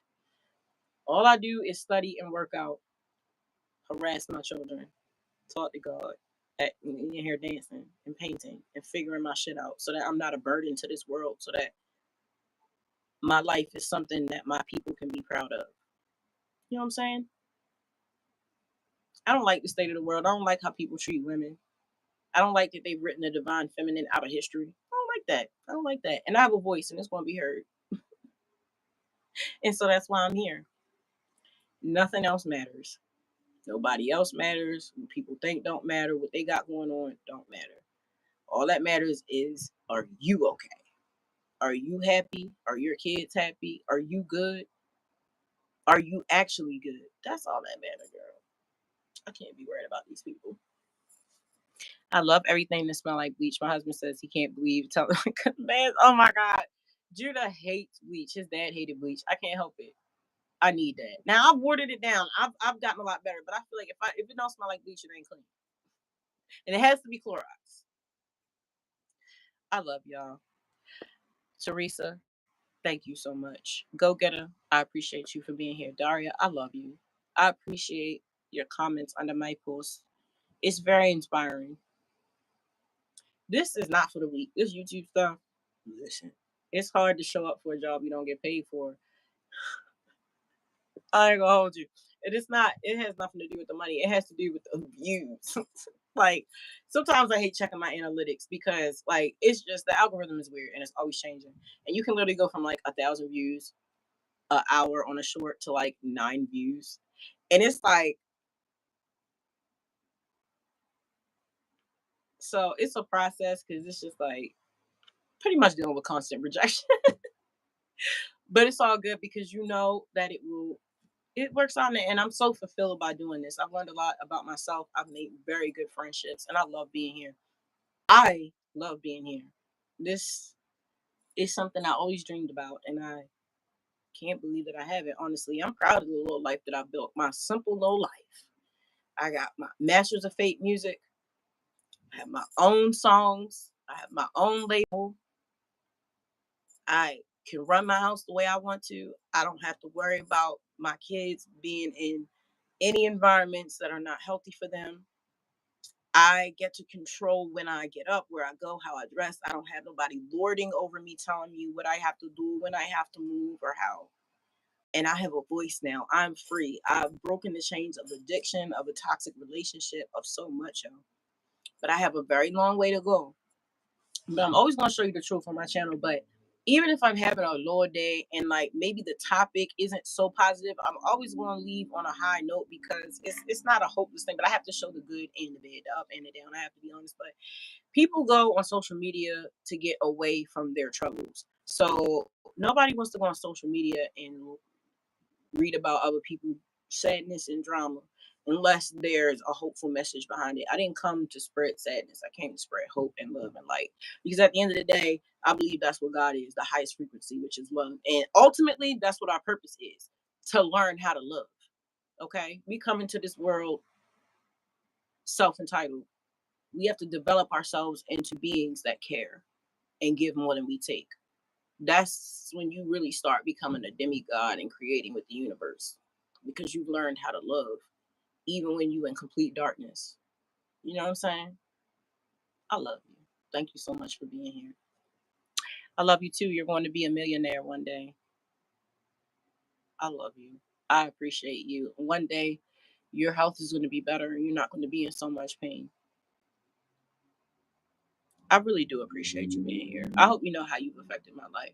I don't know how I could ever like express that to you, but I hope you just believe me when I say it. There's nothing like being able to be heard and connecting with someone, especially when you've been alone your whole life. But it's okay. I can take it. I'm built to do tough things. I love bleach. Yeah. Oh, I used to use pine salt until I started reading the ingredients of not just food, and I saw that it had all these added fragrances. And me and Judah have asthma, because I kept wondering why my chest would close up every time I used it. I used to love pine salt, but I stopped using it. Just bleach and Dawn. But now I found like a cheaper version of Dawn. That's like $3 less, so I use that now. Thank you, Daria. Thank you, Teresa. Thank you, Go Getter. Thank you, Hey Bree. I appreciate y'all. I really do appreciate y'all for being here. So I think we're gonna do the lives on Sundays from here on out. So I will see y'all next week. And as usual, I have videos dropping every other day. I will always be here. I love you very much, and I appreciate you so, so much. Thank you. Thank you. And you guys take care of your mental health. So moving forward for the next week, let's all prioritize our self-care. Let's make sure that we are taking a small space. Let's just start with 5 minutes, okay? Let's just start with 5 minutes of a space where it's just no media, no phone, no kids. Now, I don't care if you gotta lock yourself in the bathroom, run a bubble bath. It don't matter. If you have to do this at work, it doesn't matter. If you need to step outside, step into a closet. Girl, I used to have a closet where that was my whole little sanctuary. I would meditate in there and everything. So let's just commit to spending at least 5 minutes of just being in complete silence and solitude and just saying what pops up in your head. Don't try to think about anything in particular. Just what do you see in that space? Because we got to start figuring out who we really are and where we want to go. Because we are more than just mothers and wives and girlfriends. We're so much more than that. We are spiritual beings. We are co-creators with God. We make everything shake down here. These fools don't know what the hell they do. Women do everything.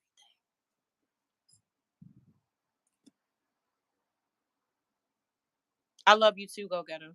Yes, ma'am. Sundays are better? Absolutely. And I'll look into the stream yard so we can start hooking up and really start doing some stuff.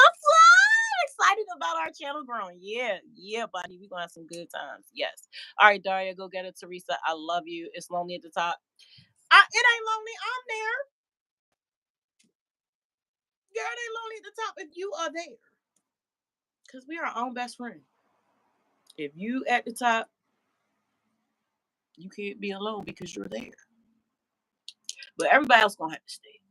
Like, it's a narrow path to the top. And people don't want to do the work. They want to take a lift. We in the trenches, really trudging up that mountain. So you deserve to be alone at the top if you're the only one doing the work. You're the only one doing the work. You don't need to carry nobody else. They need to do their own work. Only people we carry are babies. I love y'all. I'll see you next week. Peace.